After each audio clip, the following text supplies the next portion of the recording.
B'Shem Hashem na'aseh v'natzliach. Shiur Torah, Baruch Hashem, very good to be back.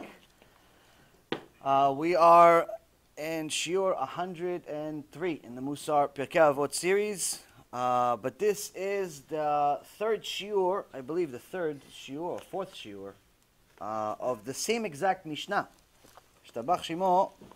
This mishnah is so dense, there's so much to say that each one of the sentences, you can cover it for a lifetime, just to understand what it means. Today, Be'ezrat Hashem, the shiur will be for Refuah Shlema for Levana bat Sarah, Sarah bat Levana, Rav Ephraim ben Shlomit, David ben Nesriya, Doris bat Jora, Elisheva, Chaya bat Sarah, Dvora bat Mercedes, Chana bat Miriam. Baruch Hashem, the rest of Am Yisrael are healthy. All and whoever isn't, Be'ezrat Hashem will have refuah shlema, refuat hanefesh, refuat haguf. The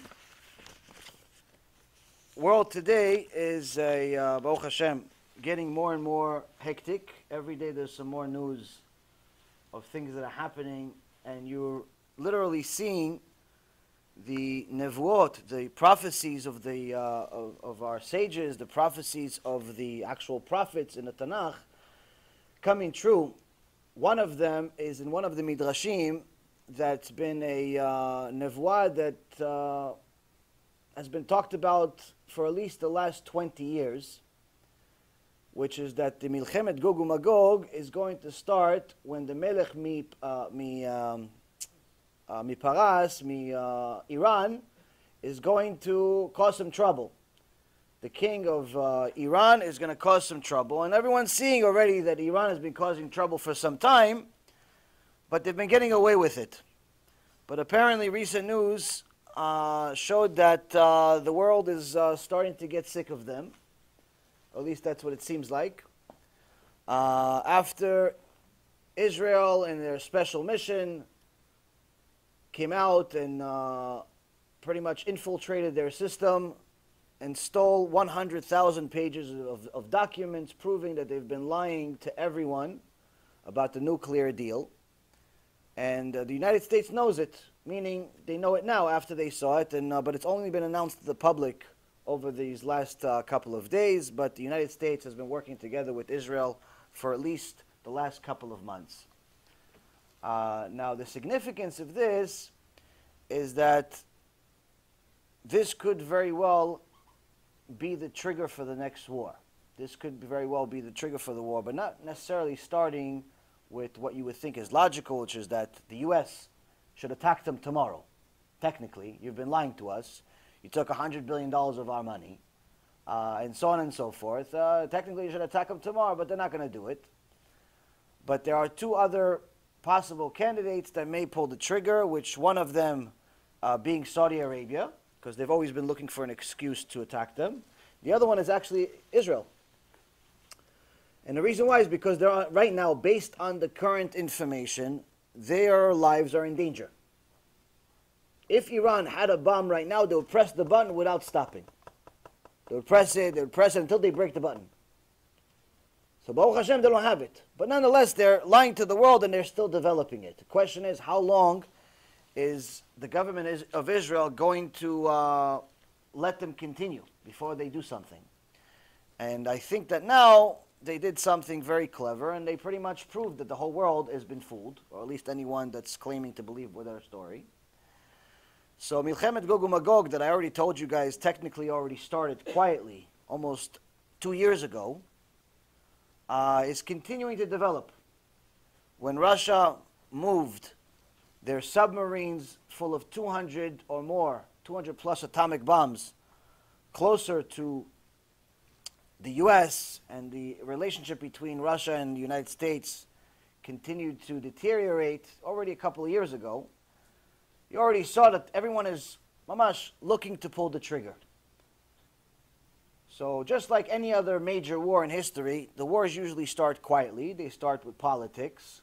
Sometimes there's a few murders, sometimes there's a few shots, but It's not a big war. It seems like this one is developing faster because it seems like we're running out of time to do teshuva because Hashem is trying to make us realize that one way or another you will serve me.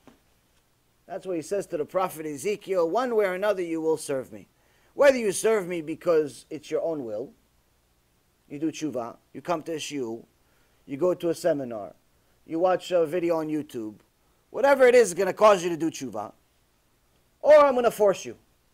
How does a person get forced to do teshuva? Very simple. Hashem gives him tzarot. Hashem gives him problems, a lot of problems. Oh, Hashem, he gave us a lot of problems. This is one thing I'm an expert in. I know a lot about problems. So, the good news is that the problems are for your own benefit. But unfortunately, sometimes a person is so, glued to his own way, to his own life, to his own system, to his own ideas, that even if Hashem gives him mamash a holocaust, Hashem Yerachem, he's still not going to do teshuva. And that's why the Chachamim say in the Gemara, Reshaim, even at Petach Gehenom, even at the gate of Gehenom, still don't do teshuva. In Gehenom, everybody does teshuva. But at the gate, until then, he's still claiming he's right. He's still claiming, no, I was okay. I only drove to shul on Shabbat, not nowhere else. People justify themselves, justify their actions. So, on one end, we see that this is going on. Another end, in the religious world, we see that there's a lot of confusion, and it seems like it's continuing to grow. Just on Sunday, I don't know whether to laugh or to cry about this stuff, but it has to be said.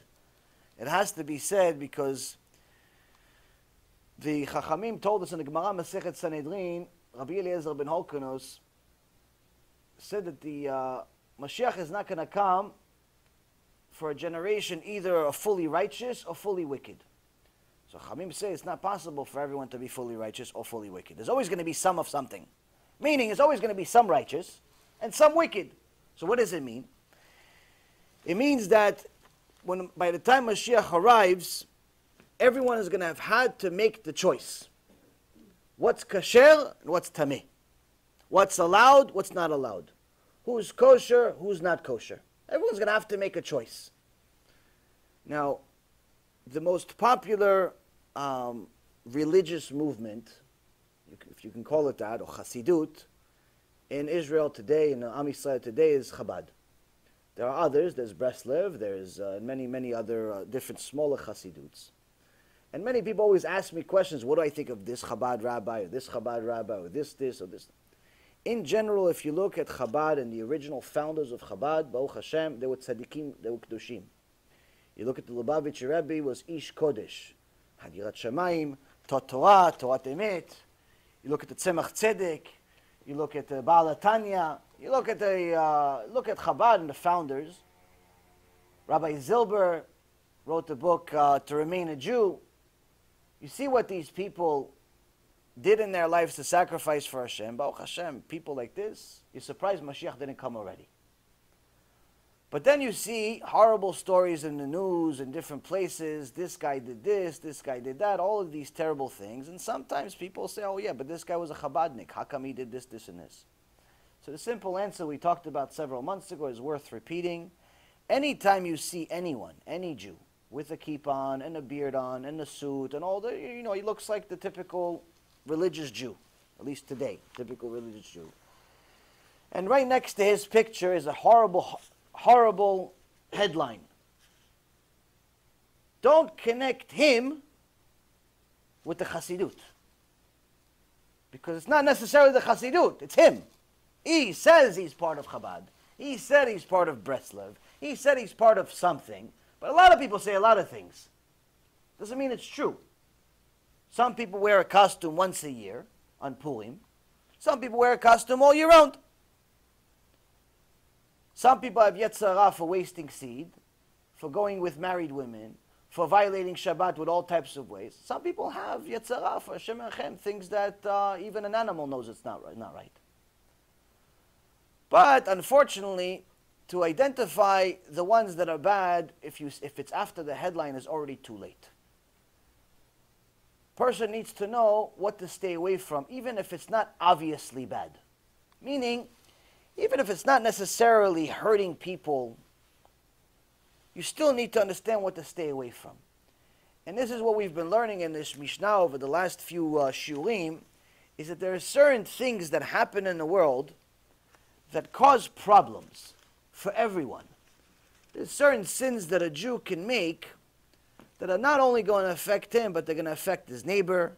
They're going to affect the people that he doesn't know that are in Africa, that are in Netherlands, that are in in Australia, in England, all over the place, even if they're not directly connected to it. Meaning that a person can make a sin in the middle of America, and Hashem will deliver the punishment somewhere else. And this is what we've been learning through this mishnah. This is the reason why it's a deep mishnah, because it's, first of all, politically incorrect to talk about punishment in today's world. People don't like to talk about punishment. And second of all, more importantly, it's the opposite of our reality.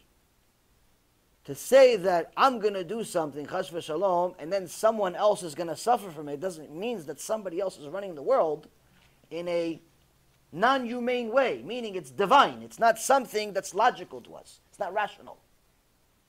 But as we've learned over these last couple of shiurim, there's a reason for everything. There's no suffering without sin according to the Torah. Now, the Mishnah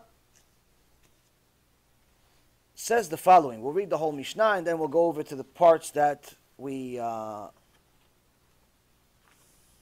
covered. It says, דבר בא לעולם על מיתות האמורות בתורה שלא נמסרו לבית דין ועל פירות שביעית, חרב בא לעולם על עינוי הדין ועל עיוות הדין ועל אמורים בתורה שלא כהלכה. חיה רעה באה לעולם על שבועת שווא ועל חילול השם, גלות באה לעולם על עובדי עבודה זרה ועל גילוי עריות ועל שפיכות דמים ועל שמיטת הארץ. Translation.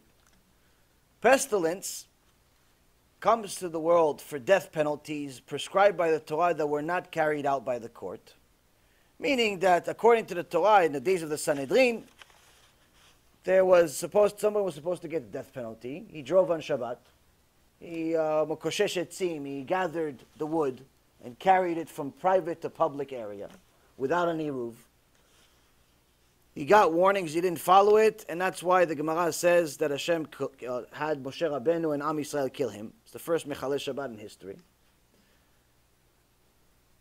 Anyone that violated Shabbat had, or any other sin, murder, or any other sin that required death penalty, once the judgment was made according to the Torah, the penalty has to be delivered immediately. There's no, he's going to stay in prison for 6 years until the electric chair heats up enough. He's going to sit in prison for 20 years until, I don't know, Mashiach maybe comes to save him. You know, people today, in today's democracy, they kill, they murder, they do all these types of things, and then they throw them in a prison cell that's costing taxpayers $50,000 to $80,000 a year per prisoner. To go and let them sit there for 5 years, 10 years, 20 years, meaning there's death row. Death row meaning they're all going to die at some point. The judgment has already been made. They're all going to die. We're just not going to kill them now. Why? There's really no rational reason for it. There's no real reason for it. So while they're waiting, the taxpayers are going to pay $70,000, $80,000 a year to keep this guy alive. The guy that raped and killed and did all types of horrible things that technically should, be logical to anybody else to agree that he has lost his right to live. He's a danger to society. But the democratic system that's against the Torah allows these people to live, and not only that, you pay them. So the Torah says this is not only against the Torah because it's against the people, but it's actually also against the Torah because it's against the prisoner himself, the criminal himself. Why it's against the criminal himself?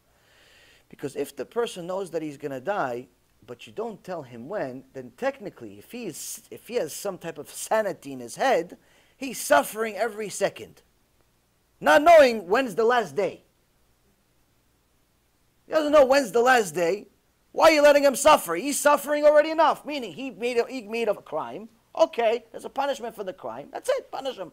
Now that you're letting him live longer with an unknown amount, you're adding to his suffering. Meaning that Torah even has remorse for the murderer. This is one of the many proofs that we see that the Torah came from God and not from a human being, because a human being would never make such a thing. The next, it says that illegal use of fruits of the sabbatical year, meaning when people, instead of following the laws of Shemitah in Eretz Yisrael, they do not give the food out. Hashem brings pestilence to the world, meaning you did not follow the rules of the Torah, everyone has to suffer. Why? Because Kol Yisrael Arevim Zeh Lazeh. The next thing it says is sword, meaning a war, comes to the world. Why? This we talked about last week in the last shiur. A war comes to the world for what? For the delay of justice. What is a delay of justice? Meaning you've decided that the guy, he's violated Hashem's name, Chillul Hashem, worshipped an idol, did something, there's a death penalty of some kind. And you say, you know what? I'm not gonna, let's just talk about this next week. Yeah, but you already know he's a criminal now. Why are you delaying this whole process? Let's postpone it because the lawyer is busy. He's on vacation now.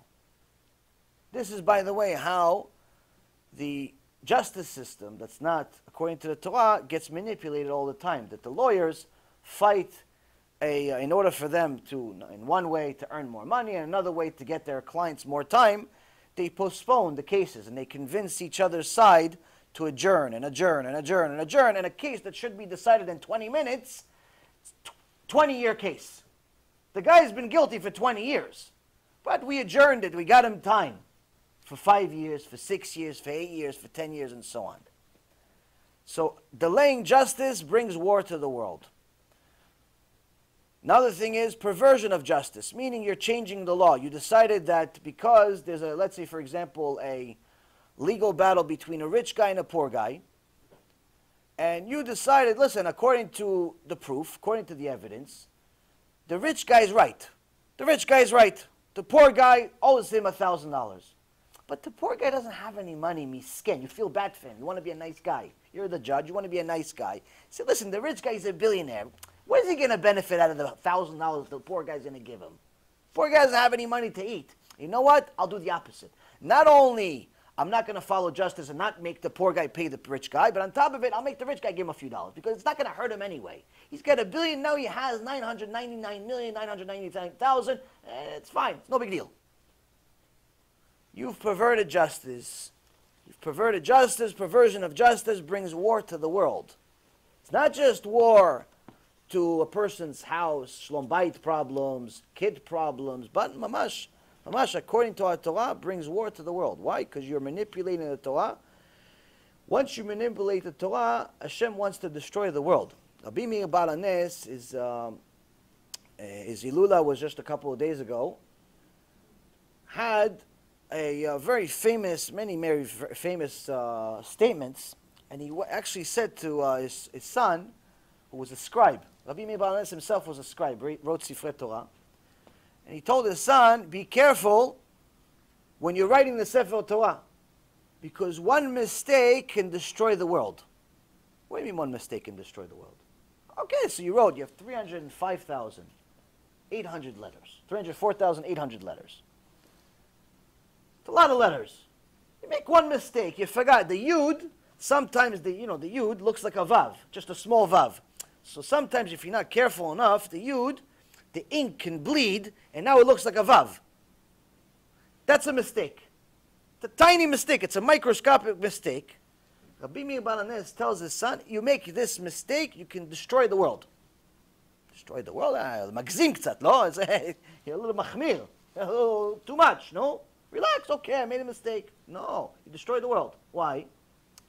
First of all, that Sefer Torah is pasul. You're not allowed to read from it. You're not allowed, it's not considered kadosh at all. If a Sefer Torah that's kadosh falls on the floor, chas v'shalom, everybody that sees it, everybody that's in the building must fast. But if a Sefer Torah that's pasul falls or even burns, you don't have to do anything. You're talking about worlds apart, meaning you made a mistake. Everybody knows there's a missing letter. Not even a mistake. There's a missing letter in one of the words intentionally because they transferred it from Israel. They wrote a Sefer Torah in Eretz Israel, and they're shipping it to America or somewhere else, and they shipped it via UPS. Now, UPS is not that. He doesn't have somebody holding the Sefer Torah like this and with the whole minyan following him. They put it in a box and they put into the plane, into the plane. And they're not worried. Why? Am Yisrael knows that when they're sending the Sefer Torah, it's not a complete Sefer Torah. There's a few letters missing, intentionally missing. So until it's complete, it's not considered kadosh. It's not considered a Sefer Torah.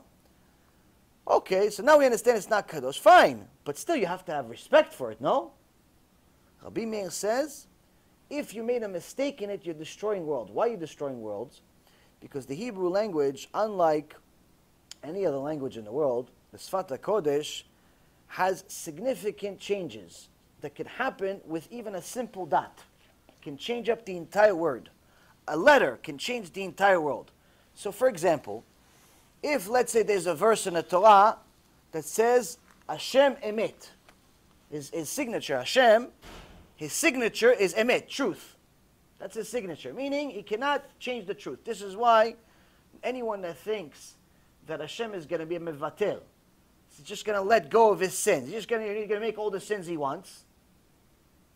And Hashem is going to just let it go because he's a nice guy, because he's a funny guy, because he gave a lot of tzedakah. So we're just going to let it go. The Gemara in Masechet Bava Kama, page 50a, says, Kol ha'omer HaKadosh Baruch Hu mevater, mevatrim me'amav. They give him an extra punishment in Shamayim where Hashem Yerachem what they do to his intestines. You guys can understand what I'm trying to imply here. Why? Because to say that Hashem is mevater, that he's just going to let you be a poshea, let you be a violator of Shabbat, let you go with a married woman, let you waste seed, let you do all the sins in the Torah, do whatever you want, he's just going to let it go. That means that Hashem is chas v'shalom, shakran, he's a liar. He lied to Moshe, to Aaron, to Avraham, Yitzchak, Yaakov, the tzaddikim. The whole Torah is a lie. Why? Because he let one guy go. It's not. This is such a thing that you cannot even. If it wasn't for the purpose of the shiur, you're not even allowed to think such things. To think it, you're not allowed. So now, if there's a verse in the Torah that says Hashem Emet, Hashem is the truth, and you make one mistake, the Sofer makes a mistake, and the word Emet, he forgot to put one of the letters. Which letter? He forgot the first letter. How many times did you write a letter to somebody, and you forgot a letter? You misspelled a word. We have spell check today. Usually people don't misspell anymore. You know, but realistically, there's always, if you write something long, I know anytime we write an article or paper or something like that, there's always spelling errors. You make spelling errors, it happens. You type fast, you're not thinking, whatever, it happens. So this one just wrote, the Sofer wrote 304,805 letters. He made one mistake. One letter, the whole thing, it's pretty good. He forgot the Aleph. So what happens now to the word? It turns from Hashem Emet to now Emet spells out what? Mit. Instead of truth, now it means death. Hashem Yerachem means God died. This is kfirah. This is heresy. This is craziness. But this is the significance of a single letter in the Torah that Rabbi Meir Baal HaNes was trying to tell us, that you could literally destroy worlds because somebody that doesn't know anything, he reads such a verse, says, oh, okay, so I don't do anything anymore. So perversion of justice is changing the rules to apply to your likings, brings war to the world. Rendering decisions contrary to halacha. Somebody asks you, can I drive on Shabbat? No, you can't drive on Shabbat. It's considered fire. And according to one of my students, who's an engineer, every time you drive a car on Shabbat or any other day, just to drive from your house to, let's say, I don't know, a minute. It all depends on the how fast you're going and how many RPMs are going. The average car is lighting between 3,000 to 5,000 fires in between traffic lights. From traffic light to traffic light. 3,000 to 5,000 fires. Not one fire. It's 3,000 to 5,000 fires. That's how many times the fire inside the engine is lit, according to the student that's an engineer. Meaning that you're not violating Shabbat one time driving to shul or to wherever you're going. You're violating Shabbat, if it's a 15, 20-minute drive, you could be violating Shabbat 100, 200,000 times. How do you do teshuva for such a thing? So the answer is you get other people to do teshuva. But the point is that people, sometimes they go to a rabbi. I had in the beginning when I first started doing KIRUV in Florida, somebody invited me to do a shiur in a certain Bet Knesset. We're not going to mention the name. But for the purpose of toilet, for the purpose of learning where we're at in this generation, of how each one of us is responsible to double check everything, including what I said, including what any rabbi said, before you decide to do it, I gave a shiur, and in the shiur I said some similar things, that you're not allowed to drive on Shabbat, and one of the people in the shiur raises his hand and goes, wait a minute, wait, hold on a second, before you continue, can you just explain, as far as the whole driving on Shabbat, it's allowed, he's asking but telling me at the same time, he goes, it's allowed as long as I'm driving to Bet Knesset, right, to the shul. I look at it and I said, no, absolutely not. It doesn't matter where you're driving unless it's the hospital and you're trying to save somebody's life. But if you're driving to shul to go pray, no. He goes, no. He goes, he thought I didn't understand. He says, no, hold on a second. I'm driving to shul to go pray because if the shul is far from my house and I can't drive, I'm not going to go. I said, well, there's 10 commandments. And the 4th commandment is keep Shabbat. There's no other commandment that says drive to shul. There's no commandment that says you have to go to shul b'chlal. As a matter of fact, it's not even halacha. You don't have to go to shul. You should. There's a ma'ala in it. There's significance in it. But there's no permission in the Torah for you to drive to shul under no condition, unless you're saving a life. Meaning, you're driving somebody to the hospital. Then it's a mitzvah. So he's looking at another guy across from him, an older guy. So the other guy's like, wait, hold on a second. What if your rabbi told you that it's okay to drive to shul? And I'm starting to see there's something wrong here, because they're looking at each other and they're waiting for my answer because they're also looking at the rabbi. Which rabbi? The one that invited me there. So I said, I don't know who told you such a thing, but he's clearly wrong because it's against the Torah. So then the rabbi was like, listen guys, let's move on. I'll explain to you guys at another time. Maybe the rabbi doesn't understand. We have a certain KIRUV strategy. We have a certain way of doing things. So I understood. I put 2 and 2 together. Baruch Hashem, I realized he's the rabbi, Shem Rachem. So after we finished the shiur, I continued with the shiur. I didn't want to make a big deal out of it and ruin the whole thing. Just continuing the shiur, but I knew I have a mission here. What? After we finish, rabbi's going to go wherever he's going to go. I'm going to go to these 2 people. So after the shiur finished, I went to these 2 people. I said, listen, I don't know what he said, who said, and what said. All I can tell you is, you want sources? I brought you sources. You want more sources? I'll give you every source you want.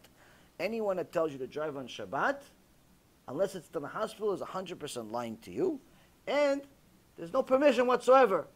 If they're doing it, maybe it's because of money, maybe it's because of interest. I don't know why they're telling you such a crazy thing. There's no permission in the Torah. So the older guy, he's maybe 75 years old, something like that. He points at me, he goes, you know what? He goes, you I believe. I'm never driving again. I'm going to go to the shul next to my house. Meaning the guy has a shul next to his house, but this rabbi is convincing him to drive to shul because that's the only way he's going to get his money and all that.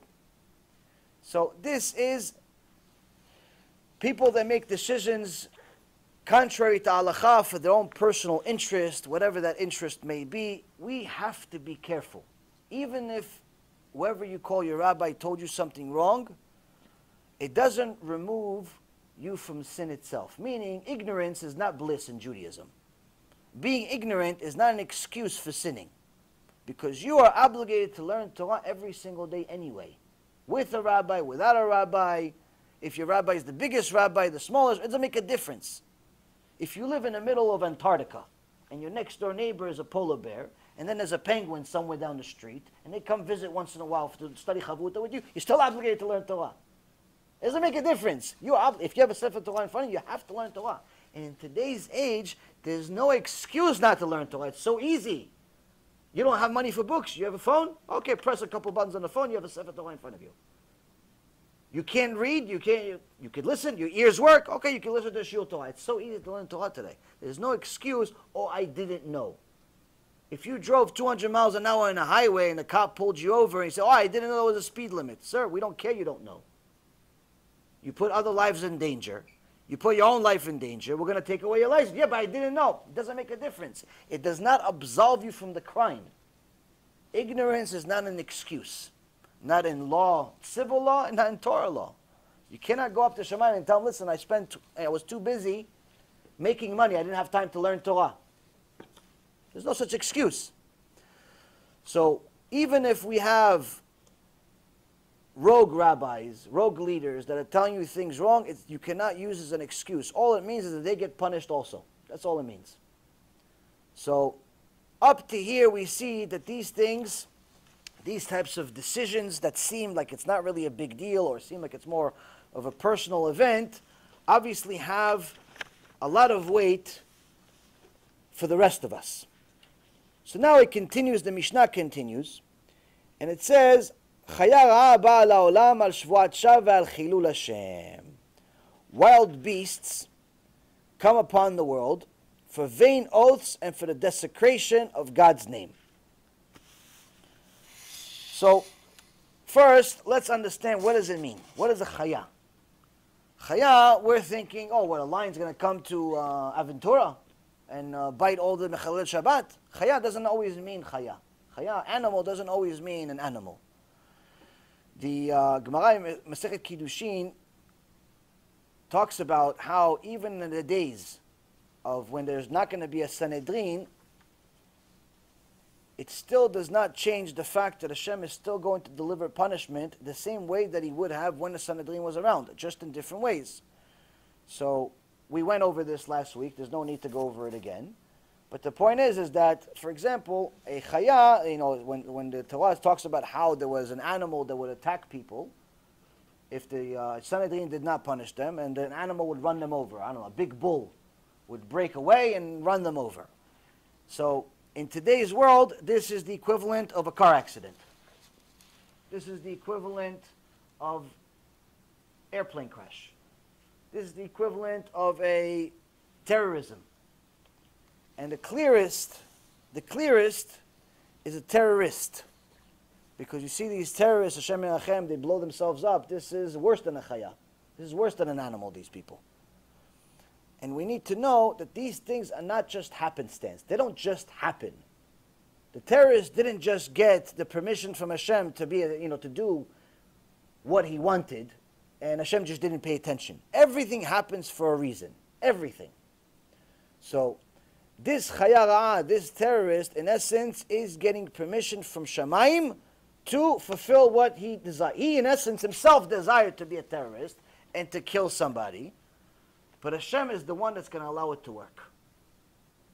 Plenty of times, Baruch Hashem, Hashem saves us from all of these chayot, all of these animals, these ISIS, these Hamas, these Palestinians, these Iranians, all of these people that are trying to kill us every day. Only they know how many times Hashem destroyed their plans. We don't even know how many times Hashem saved us. But once in a while, Hashem lets it work. Once in a while, the missile lands somewhere and somebody gets hurt. Somebody dies, Hashem Yerachem.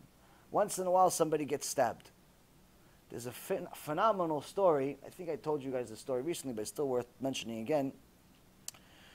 There was a guy, religious guy, just finished learning. And after he finished learning, it was already night, and he was walking home. He noticed that there is some guy following him. It's night. It's a narrow road, very dark, no people. It's a little worrisome in the middle of Israel. It's not exactly always pleasant to have somebody follow you. You see, he's making a right. The guy's making a right, making left. He's making left for a while.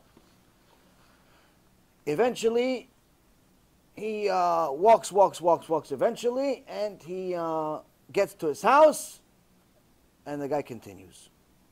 Later on, that same guy that followed him stabbed somebody else.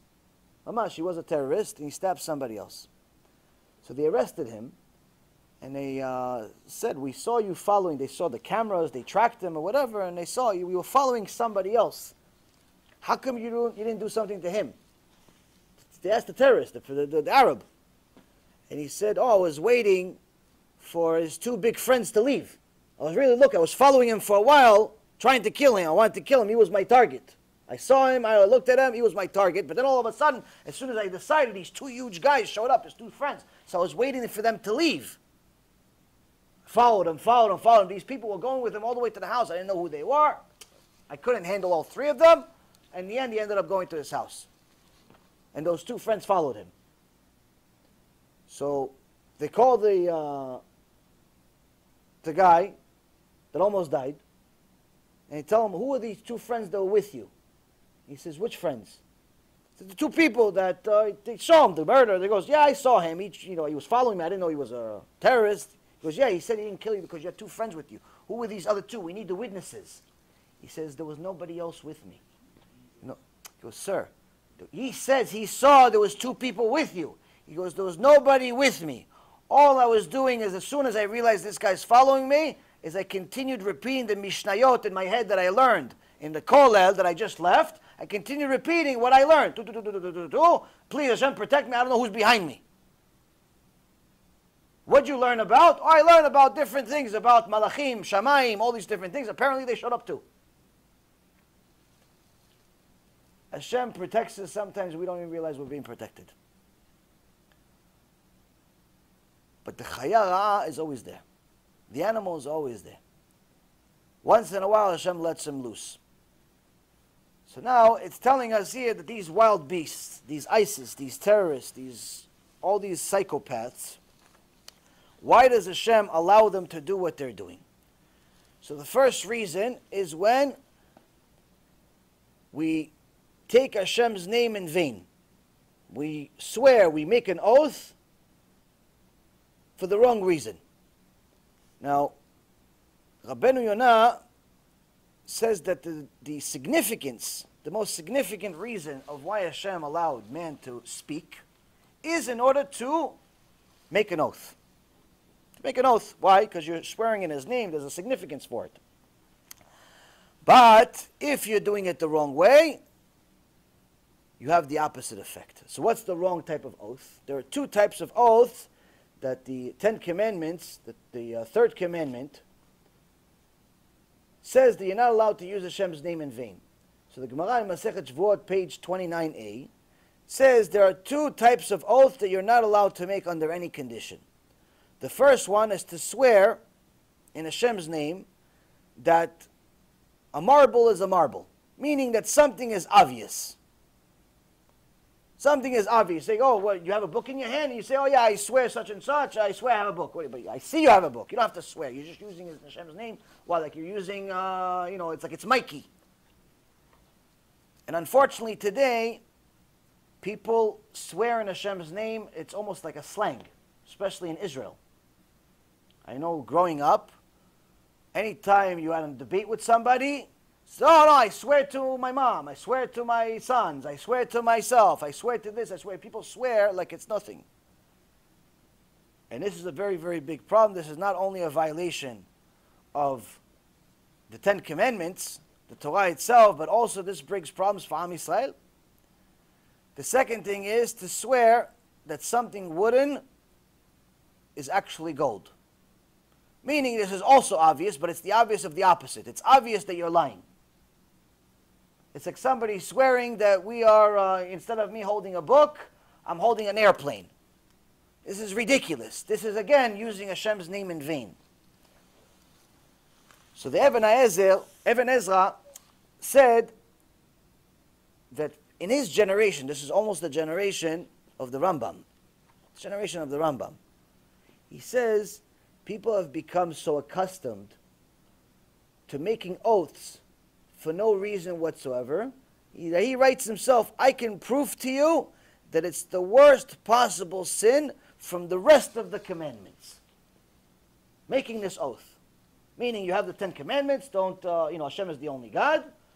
Don't have false idols, then you have don't use Hashem's name in vain. He says from that point on, the other 7 commandments, he says this is the worst sin of all of them. Even more than Shabbat. Even more than murder. Even more than anything else. Why?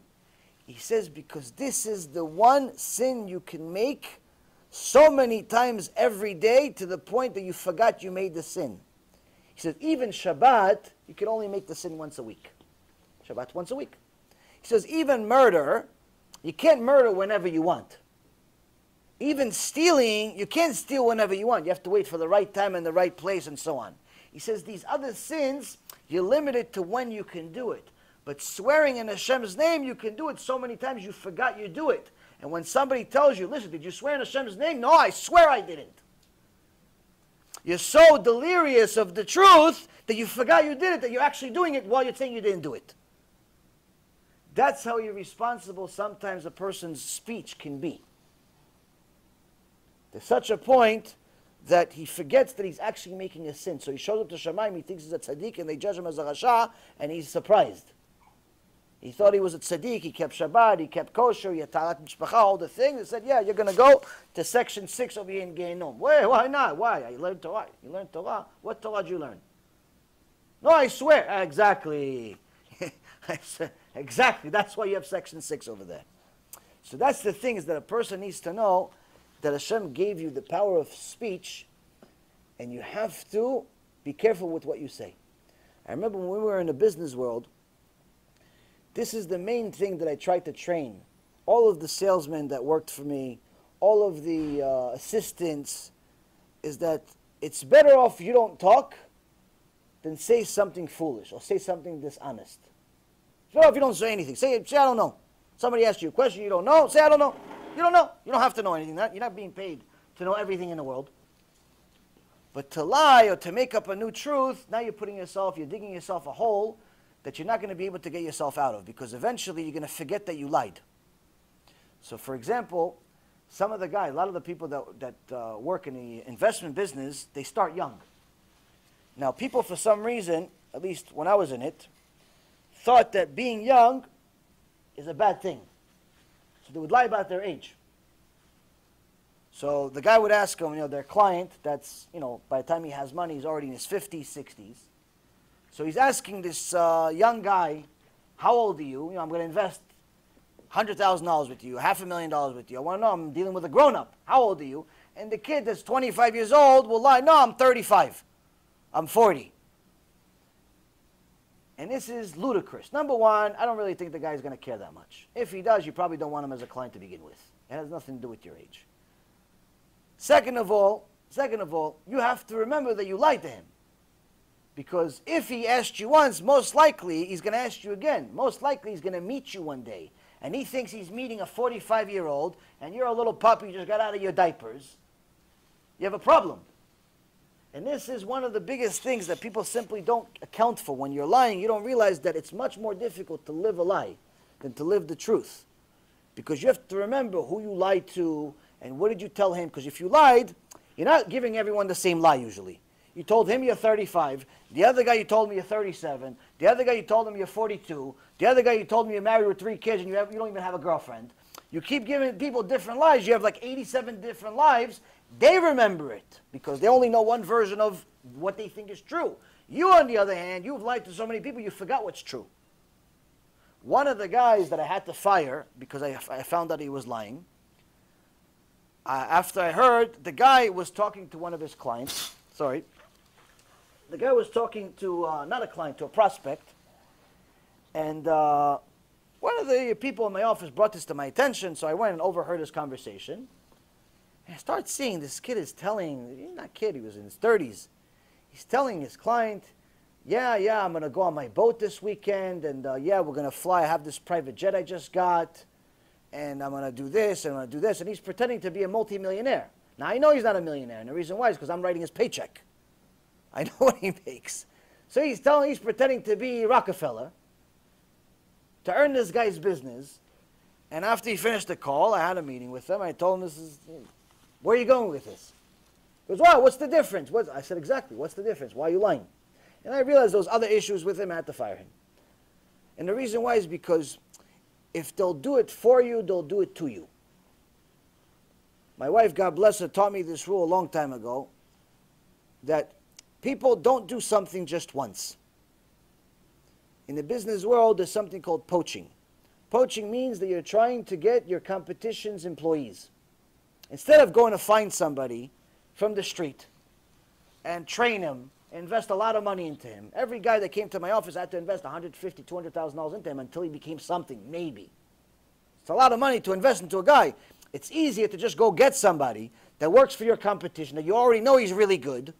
And even if it costs you a little bit more money, but you know for sure this is going to work. So there's an actual strategy in business that to hire the competition's employees. Because number one, you get somebody that's already good. Number two, you also get the competition's secrets. The problem is that when people do this, they forget this rule that my wife taught me. If they do it for you, they'll do it to you. If he stole the competition's secrets and brought it to your office, eventually he's going to steal your secrets and give it to the other competition. Because the only reason he's doing it is not because he likes you, just like the dollars. And that's the problem when you're dealing with people that have no yirat shamayim, they have no fear of Hashem, they don't consider these things. The Gemara says you're not even allowed to be in a closed room with them. Why? They may kill you. A person that doesn't have yirat shamayim, there's no boundaries. There's no boundaries. You say the wrong thing to him, he'll lose his mind on you. There's no boundaries. This obviously applies in the business world, in a day-to-day life, in marriages, in raising kids, in our yeshivot, in our kollels, in our batei knesset. You have to know who to deal with. Now, when a person is completely irresponsible with the way they speak, it's very difficult to deal with them. It's very difficult to deal with them. You never know when they're serious. You never know when they're angry. You never know anything really about them. You can't get a read on the guy. Just says things just to get a, sometimes there's certain people just say things just to get your reaction. They'll say off comments. They think they have a radio show. They'll say off comments just to get your reaction, just to see what happens. I was just kidding. I was just kidding. Like some people like to play these games. They'll steal your car keys, but they won't tell you. And they'll see you breaking your head looking for the car keys. I need to go to work. I need to go to work. 15 minutes later, it's like, you're looking for these? Torah says that guy's a rasha. That guy's a rasha. Why, it's a joke. What do you mean you're a joke? It's a joke for you. It's not a joke for him. I'm just kidding is not I'm just kidding according to the Torah. So a person needs to be careful with his actions, needs to be careful with his speech, and so on. Because if he's not careful, ben adam lechavero, if he's not careful between him and his fellow, he's definitely not going to be careful between him and Hashem Yitbarach. If he's not careful with the words that he chooses to tell his wife, even the way he tells her, I love you. Even a simple thing like that you would think, natural, there's a wrong way to say I love you? Yes, there's a wrong way to say I love you. If the only time you say I love you to your wife is through text message, you have a problem. If the only time you say I love you to your wife is because you want something, you have a problem. That's not the right way to say I love you. Usually the best time to say I love you is after you gave her something, not after you got something. It's more authentic. If the I love you is like, yeah, I love you. Yeah, sure. Yeah, and you're back on the phone, that's not I love you. It's better if you don't say anything. It's better if you don't say anything. No, you keep it to yourself. Because she knows, deep down inside, she knows, this I love you I have, what does he mean when he says I hate me? Love like this, who needs? What did I get married for? So, these are things that are ben adam lechavero. This is between a man and his fellow, his wife, his children, and so on. Today, people are scared to say, I love you to our kids. They're like embarrassed to say, I love you to their kids. The kids are embarrassed to say it to the parents. And this is all because we don't watch our words. We don't know. We're too concerned with what the world around us thinks of us instead of what Hashem Yitbarach thinks of us. So, it's important to know that if you're going to say something, make sure there's only one version of the truth. Make thing is, don't use Hashem's name. It's just like that. Don't swear for any reason. Only a meshuga swears. People want to make themselves big tzaddikim and say, I'm going to make a neder. I'm going to make a neder that I'm going to do such and such. Don't do a neder and don't do anyone any favors. Only a crazy person makes a neder. Why? Because if you fail, you're putting your family in danger. According to the Torah, the reason why Hashem sometimes kills a wife and children is because the husband is an idiot and made a neder to do something and he didn't fulfill it.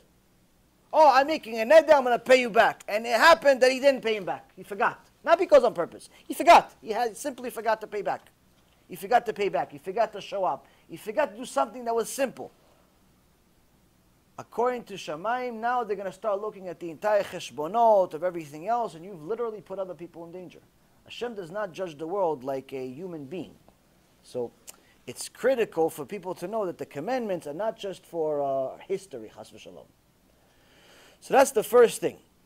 The Rabbeinu Yana talks about some of these things, and he says literally, this is the difference between a man and an animal. Now the Ramban, alav shalom, gives an extraordinary chidush in the book of Leviticus on the Pirush, where it says that, talks about the animals, talks about this specific issue of how people make false oaths and so on. So the Ramban gives a chidush. He says, when Hashem originally created the animals, in Sefer Bereshit, in Genesis chapter 1, verse 30, it says, and every beast of the earth, every green herb is for good. Meaning that originally when Hashem Yitbarach created the animals, all of them were vegetarian. The lion was eating salad. The tiger was eating some orange juice for breakfast, having some orange juice for breakfast. The giraffe was making them the salad with some nice sauce. Everybody was on a diet. Everybody was on a diet. No one was eating meat, according to the Torah.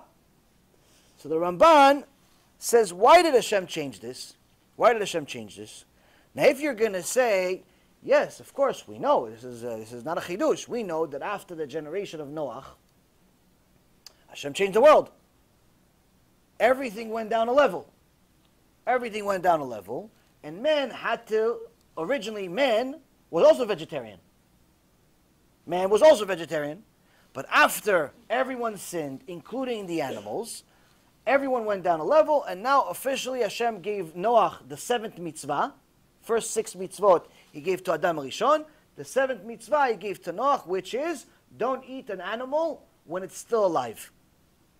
You have to kill it first. Why? So it's not vicious and so on.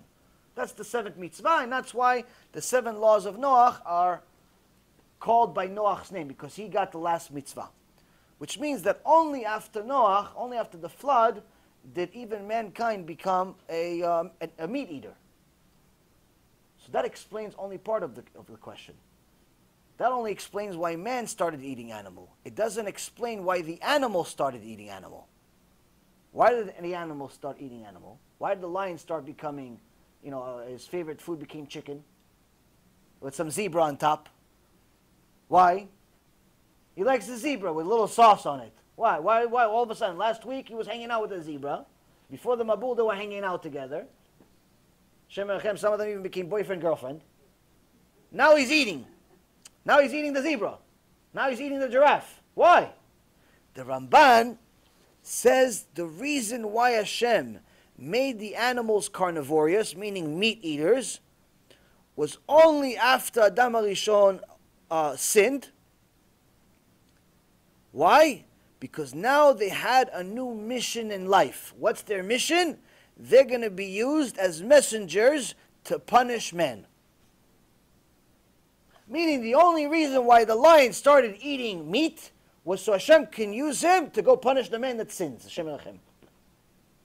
And this explains, the Ramban continues, he goes, this explains the verse in the book of Isaiah, chapter 11, verse 6 to 8, the very famous nevuah, very famous messianic vision that Isaiah had, which is the wolf will dwell with the sheep, the leopard will lie down with the kid, the lion will eat hay like a cattle, the suckling will play by the hole of a viper, meaning that all of a sudden,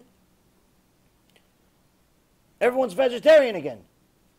So the Ramban says this is not a miracle. People think this is a miracle, that the prophet Isaiah is talking about a miracle that's going to happen at the time of Mashiach. No, this is not a miracle. This is just the world returning back to how it was at the time of Adam HaRishon. The lion was a vegetarian, he goes back to being a vegetarian. The snake was a vegetarian, he goes back to being a vegetarian. Everybody got, why? Because now Mashiach came, already the punishment came, the war, the Gog and Magog is finished, all the Reshaim are finished, all that stuff is finished, that's it, there's no more sins. Once there's no more sins, there's no more reason to have the animal used as a weapon, used as a tool by Hashem Yitbarach. Is he going to talk again? Well, Bezat Hashem, hopefully we live to see it. Baruch atah Adonai, Eloheinu melech haolam, shekonim midvaro.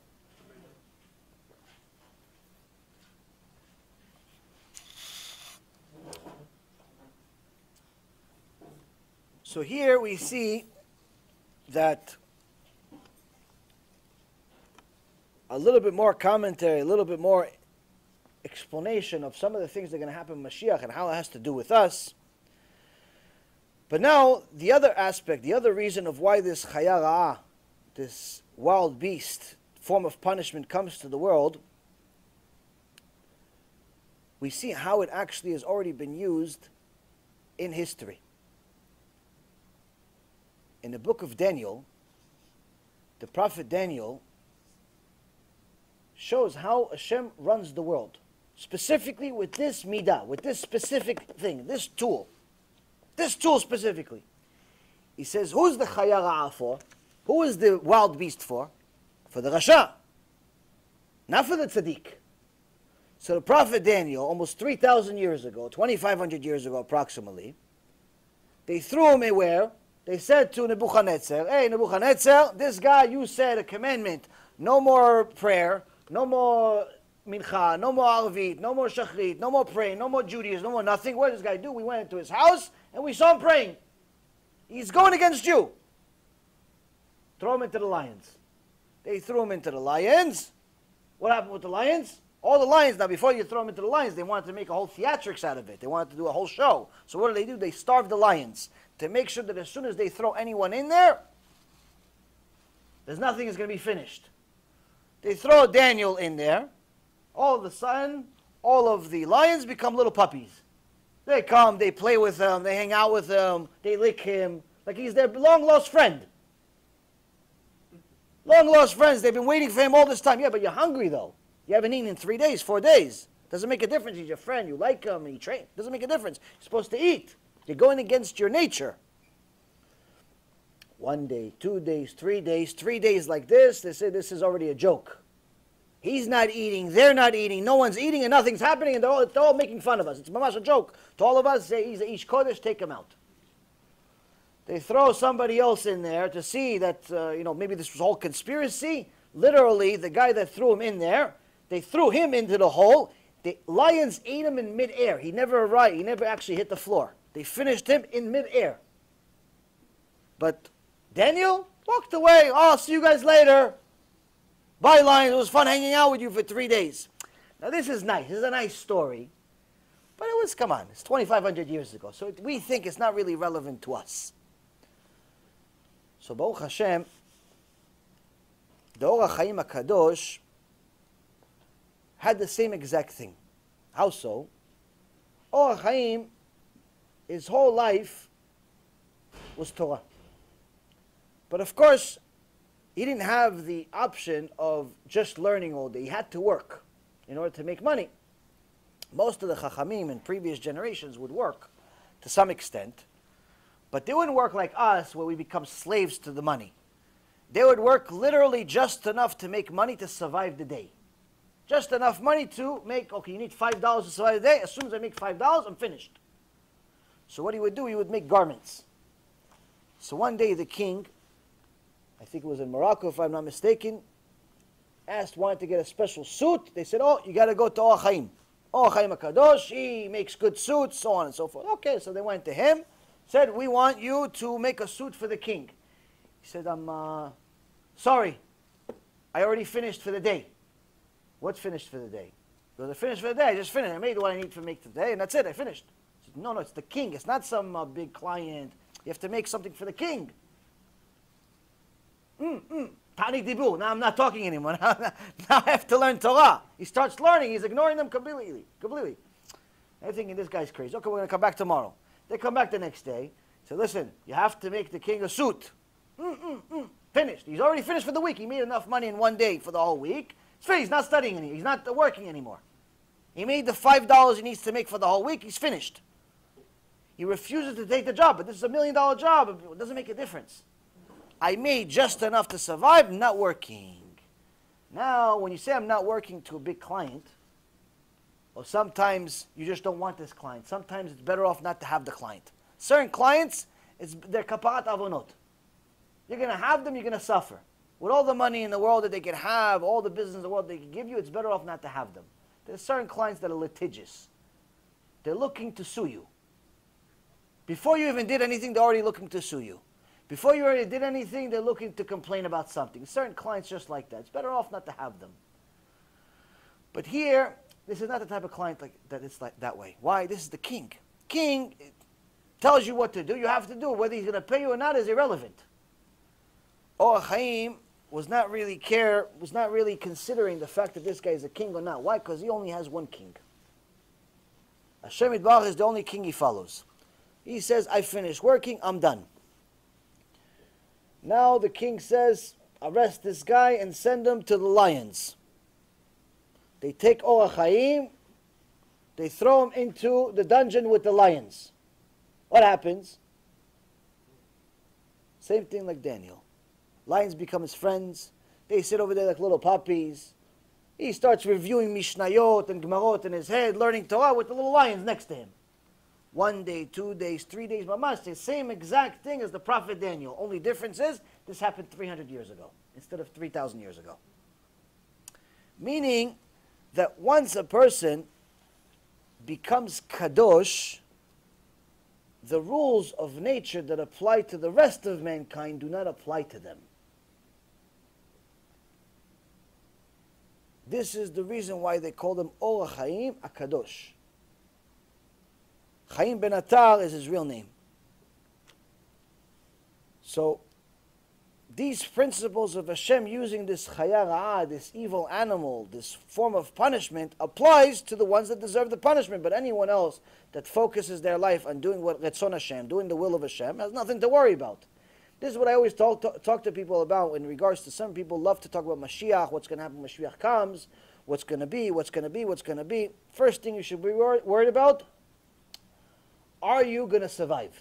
Don't worry about what if there's going to be food, if you're going to have money still, if your wife is going to be the same one, if the husband is going to be the same. Don't worry about all of those things and what's going to happen. First and foremost, the Rambam says, to talk about anything that's going to happen after Mashiach comes is a complete waste of time. It's not going to help you with Yirat Shamayim, and it's not going to help you with Avat Hashem. It's not going to help you with any way of forming, of connecting to Hashem. That's first of all.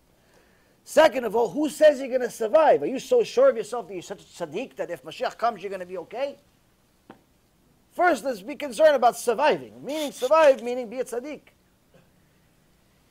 If you're doing everything that it says in the Torah, to the best of your capabilities, you're learning Torah, you're keeping the mitzvot, to the best of your capabilities, you're not making excuses for yourself, then you're too busy serving Hashem, you're most likely not thinking about Mashiach, what's going to happen, you're just pretty much focusing on serving Hashem. If you're not serving Hashem, if you're still making excuses for yourself, if you're still marrying the non-Jew, if you're still stealing, if you still have terrible midot, you're still stingy, you're still arrogant, you still have all these things and you have no desire whatsoever to fix yourself, then really all you should do is read Tehillim so the Mashiach doesn't come. So he doesn't come. Why? If he comes, there's no more opportunity for you to do tshuva. For the most part, most people that talk about Mashiach, Mashiach, Mashiach shouldn't be worried about Mashiach. They should be worried about doing tshuva. This myself included, and anyone else that's listening to this, because in the generation that we have today, there's so much confusion out there that it's very, very difficult to understand the difference between right and wrong. Very difficult to understand the difference between emet and sheker, because the emet and the sheker sometimes are wearing the same uniform. And this brings us up to the next issue. The next issue that brings these wild beasts that affect the world, that affect Am Yisrael at large, is Chillul Hashem. Chillul Hashem, Rabotai, is one of these things that the Gemara says the beginning, the teshuva for Chillul Hashem can only begin at death. Once a person dies. Because it's so significant, it's such a significant avera to desecrate Hashem's name, it's really something you want to run away from as far as you can. There's a few things that are bad. There's a few things that are just terrible. This is one of them. This is not just biting the hand that feeds you. This is cursing it out too. But most of us don't know what Chillul Hashem means. We think that if we curse Hashem's name, that means Chillul Hashem. No, Chillul Hashem actually is very easy to do. It's a very easy sin to make, if you're not careful. So desecrating Hashem's name, first and foremost, you should know, if you're going to sin, meaning you know you're going to make a sin. You know you're going to make a sin. Some people, that's their life. They want to go to a casino every weekend. They want to go with a girl that's not their wife all the time. They want to have a girlfriend on the side. They want to do this. They want to do certain things that everyone knows is sin. You don't need to be a kadosh. You don't even need to be a Jew. Everyone knows it's wrong. You should know public sinning is Chillul Hashem. Sinning publicly. Everyone knows you're doing is a sin. Everyone knows you're a thief. Everyone knows you're Mechalel Shabbat. You're going to drive to Bet Knesset. Everyone knows you're driving your Ferrari. Not only you drove, you parked right next to the shul. This is one form of Chillul Hashem. It's not just desecration of Shabbat. It's the desecration of Hashem's name. Why? Because you're mamash putting like the mitzvot are not relevant to you. The rules are not relevant to you. They're relevant to Moshe Rabbeinu, to Rabbi Akiva, but not to you. In Hebrew, we say to some pasalim, like you're putting a line across them. It's not for you. What? Kvod Hashem? Nah, that's not for me. What? Shabbat? Not for me. What? Murder? Sometimes. Okay, put a check mark next to it. Like you're picking and choosing to such an extent, but you're doing it publicly. It's not like a person. There's certain people that sin in private. Some people sin in private. Everybody sins. There's no such thing as a person that doesn't sin. Everybody sins. But to act with such chutzpah that you sin and don't have a little bit, an ounce of remorse for the sin, not even an ounce of remorse, not even an ounce of care, not even an ounce of even consideration, this is now as transferred to a next level avera. You are now a mechalel shem shamayim. And now you have a serious problem. So, public sinning, the people that know that's not allowed to drive on Shabbat and they still do it, the people that know it's not allowed to not eat non-kosher, whether it's meat or not, even if it's salad at a non-kosher place, but they still go do it, the people that know that they're not allowed to be affectionate with a woman in public, they still do it. These are forms of sins, and Hashem Erachem, this is a serious problem. It's not just the one small sin that it starts with. Once it becomes public, it now becomes a different level of sin. If you did the same avera in private, it's a sin. It's terrible. But once it became public, once everyone knows, oh yeah, look at that Jew that did such and such. Now they're not judging the Jew. They're judging the Jews. Now they're not judging just the Jews. They're judging the Torah. They're judging Hashem. Pretty much everything went under the carpet now. Why? Because you decide to be inconsiderate.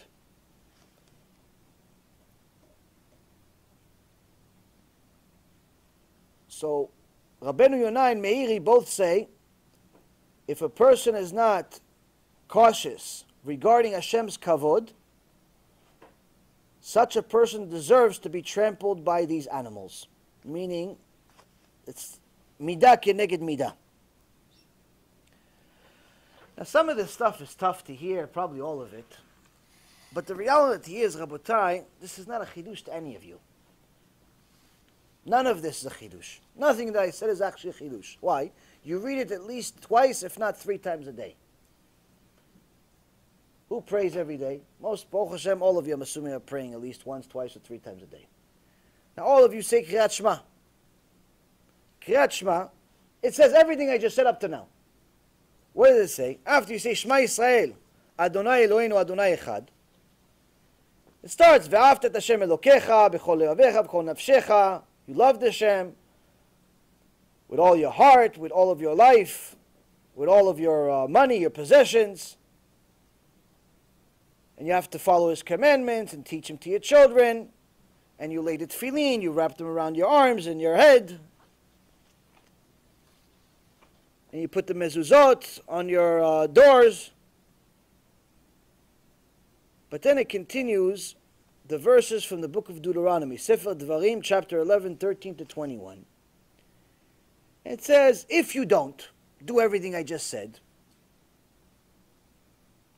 V'sartem ve'avaltem Elohim acherim v'ishtachavitem lahem, meaning he's naming different types of sins that that a person can do. V'chara af Adonai bachem ve'atzar et hashamayim ve'lo yeh matar ve'adama lo titen et yevula, and so on and so forth. And Hashem anger will blaze on Hashem Echem on the person,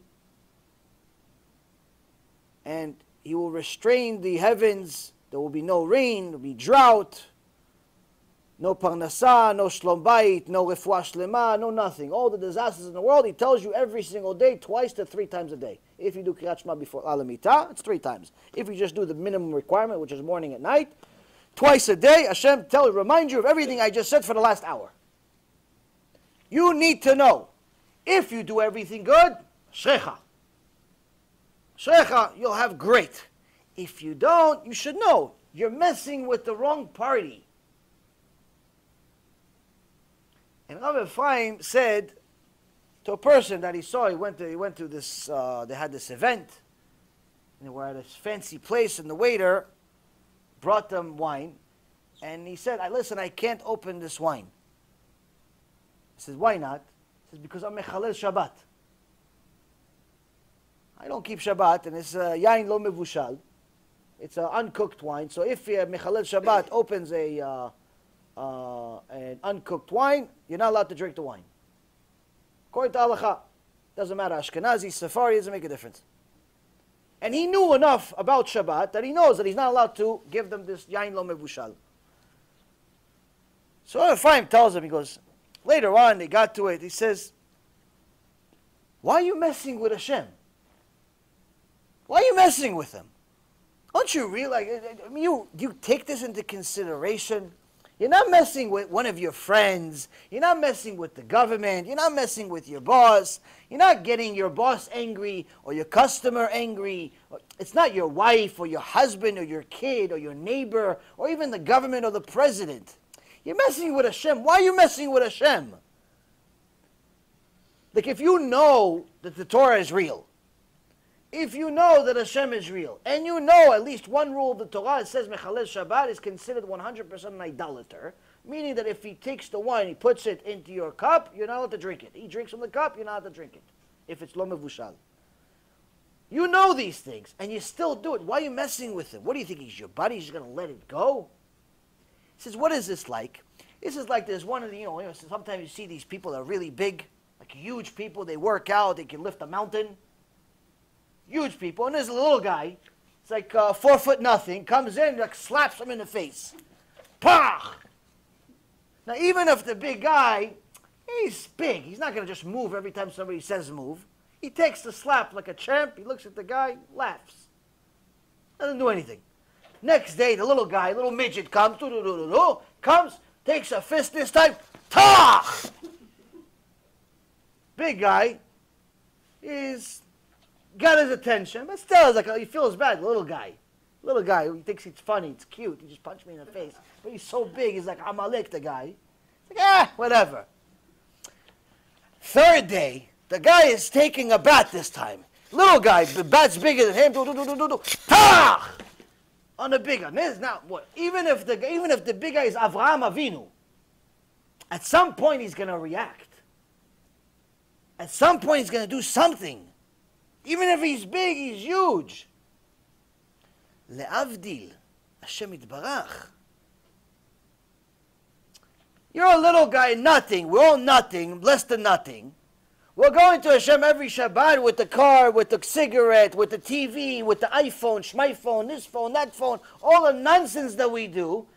And in essence, the Gemara in Masechet Sanhedrin and the Gemara in Masechet Shabbat says every time a person is mechalel Shabbat, it's like he's running in the middle of the street and says, Hashem, I don't believe in you. This is worse than being the small little guy that slaps the big guy. So every Shabbat, instead of saying, Baruch Hashem, I lived another week, Baruch Hashem, you created the whole world for me, Baruch Hashem, what do you say? Every week it's like, Tach. How many times are you going to mess with God? How many times? How many times you think he's going to let it go? Once, twice, 3 times. How many times? 50 times? 100 times? Why are you messing with God? That's what you have to take into consideration. You're not messing with one of your buddies. And that's the thing that people simply don't understand, don't take into consideration when they make these significant sins. Now, the issue of Chillul Hashem, unfortunately, happens in so many different ways, simply because sometimes we're not careful with our actions, but also sometimes because we're not careful with our own beliefs. Even your belief can turn into a Chillul Hashem. Now, with all due respect to anyone that's zealous, it's a mitzvah to be zealous for the right reason. We learned this from Pinchas. Pinchas saw that Zimri is making a Chillul Hashem by going with the Goya Cosby. He came to Moshe Rabbeinu. He says, Moshe, isn't there halacha that you taught us yourself from Mount Sinai, that when there is a Jew and a non-Jew intimate, and they're in the middle of the action and making Chillul Hashem, you're allowed to kill them in the middle of the action. If they're in the middle of the action, if they just know each other, or they're walking, but they're not in the middle of the actual intimate action, you can't kill them. But if they're in the middle of the action, you're allowed to kill them. Moshe was in such a shock at that moment because Zimri came to him himself with Cosby and said, look, you had a non-Jewish wife. He tells Moshe Rabbeinu in public, you had a non-Jewish wife, Tzipora. You converted her. I'll convert this one later. Mamash, embarrassing him publicly. All the Kohanim, all the Tzaddikim, all the Zkenim, everyone's watching this. He just talked like this to the Gdol Ador, and he's taking this Goya on his arm, and they're walking together like boyfriend-girlfriend, and they're going into the tent. Now, this guy is not just some average guy. This was the Gdol Ador of the Shimon tribe. This was the biggest rabbi in the Shimon tribe. This is like any big rabbi that you have in history. It's not like some guy that was a Rasha all the time. This is like the biggest rabbi in the world goes to another big rabbi in the world and starts desecrating his name in public. Crazy. So you didn't know. Moshe Rabbeinu Mamash was in shock. So now Pinchas, Ben Elazar, Ben Aaron HaKohen, comes to Moshe Rabbeinu, and he reminds him, the Gemara in Masechet Sanhedrin, page 82, says that he reminds Moshe Rabbeinu, hey, Moshe, look what he's doing. It's Chillul Hashem what he's doing. It's Chillul Hashem what he's doing. Moshe says, you're right. I forgot the halacha. You're right. You remind me of the halacha. You go enforce it. You're zealous. You go enforce it, and that's what happens. Pinchas goes and kills those two, and Hashem rewards him for being zealous. To such an extent that he turned him into Eliyahu Navi, that's going to come 3 days before the Mashiach comes, according to the prophet Zechariah, because he never died, and we need a prophet to make the Mashiach a Mashiach. And the second thing is they also made him a Kohen Gadol. Made him a Kohen Gadol. Unlike Aaron and his sons that Hashem made Kohen Gadol initially, he didn't make Pinchas Kohen Gadol until this happened. So now he got rewarded for being zealous. So being zealous for the right reasons is a mitzvah.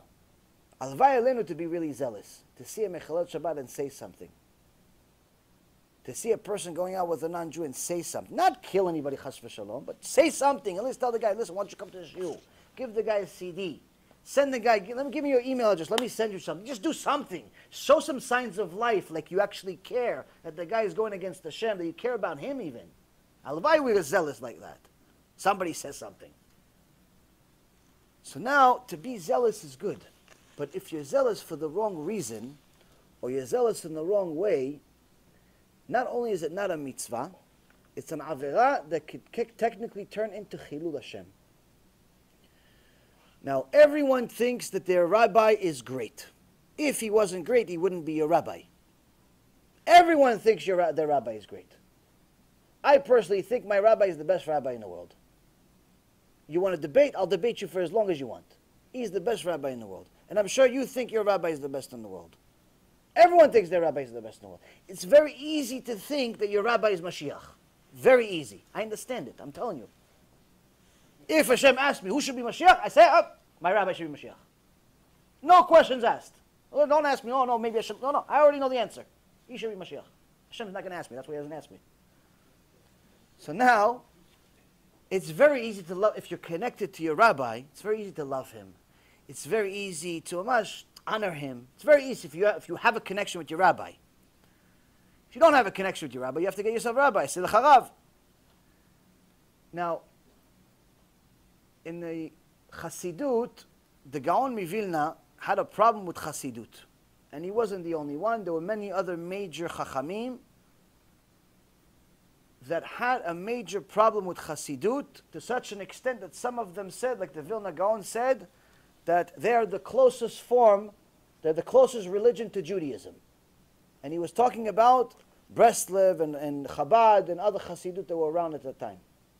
Meaning he considered it so far away from basic level Judaism that he didn't consider them Jewish. Maybe he didn't see what would happen from them, maybe this, maybe that, I don't know. Maybe he did see, I don't really know. Of course, a lot of good came out of Chassidut. We have the Baal Shem Tov, we have Rabbi Nachman from Breslev, we have the Lubavitcher Rebbe, and many, many other Kedoshim that came out of Chassidut that are still there now, have been, and so on and so forth. The problem is not Chassidut. The problem is when Chassidut turns into idolatry. The problem is when people turn their rabbi into an idol. That's the problem.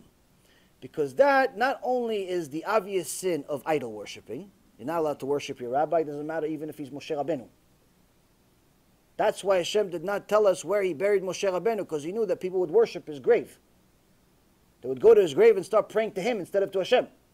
He says, this Moshe Rabbeinu, Kodesh Kodashim, sacrificed his entire life for me. I'm not going to let people ruin it. So even that he didn't let the world see where he buried Moshe Rabbeinu.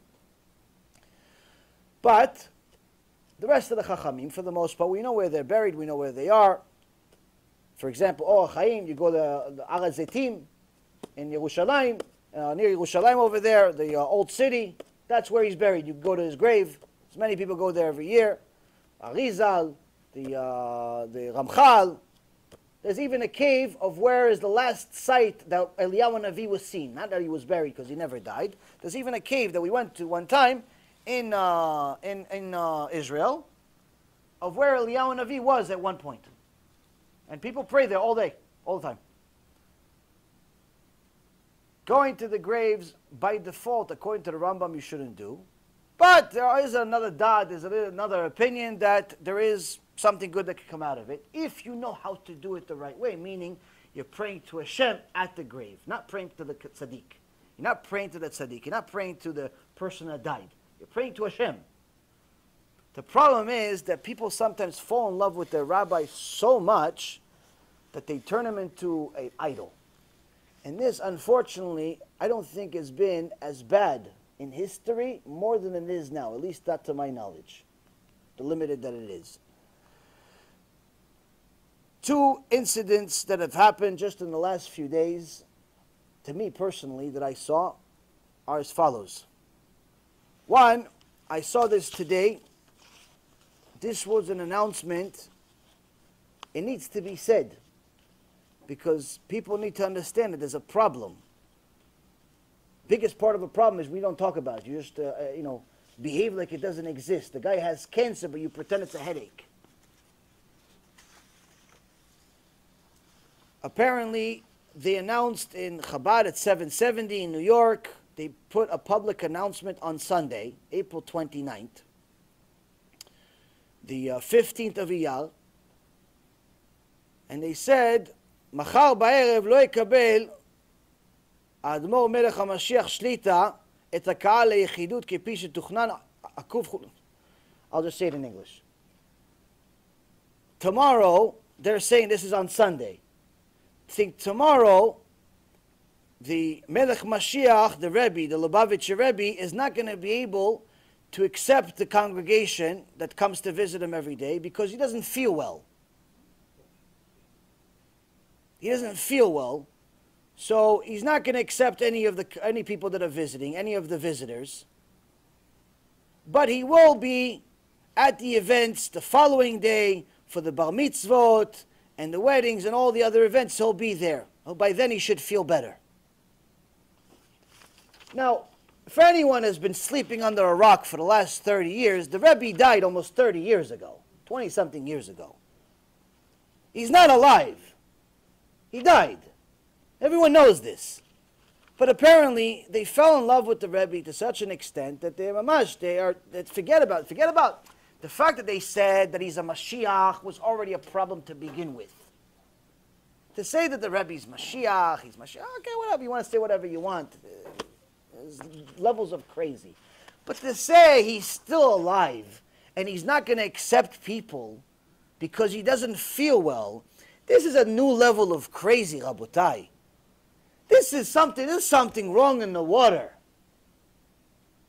This is new levels, because I saw a video one time of how they give the Rebbe an aliyah, meaning they give the Torah, they take the Torah out on Mondays and Thursdays and Shabbat, but I don't think anybody's recording on Shabbat, and they bring the Torah, and everybody, there's 3 people that get an aliyah, except on Rosh Chodesh you get 4, and holidays you get 5, and so on.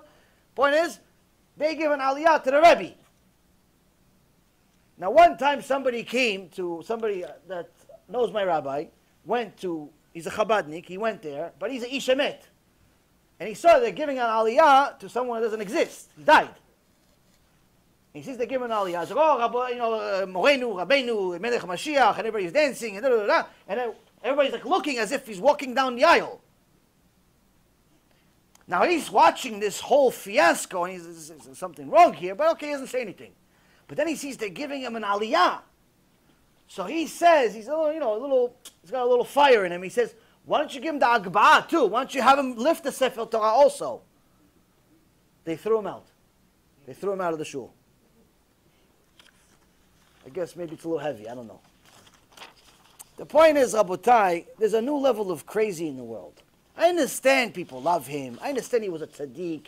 But why are you perverting his Torah? Why are you perverting Hashem Yitbarach's Torah? This is Chillul Hashem. This is the definition of Chillul Hashem. The Goyim are looking at us and they're saying, how is this different than J.C. Penney? We said he died and he came back. You're saying he died, didn't come back, came back. Sometimes he's back, sometimes he doesn't feel well. Like, how is this different from Christianity? The Chilonim, the secular Jews, are looking at this and like, you want me to be religious like these people? Even I know without the Torah that he's not there. This is Chillul Hashem.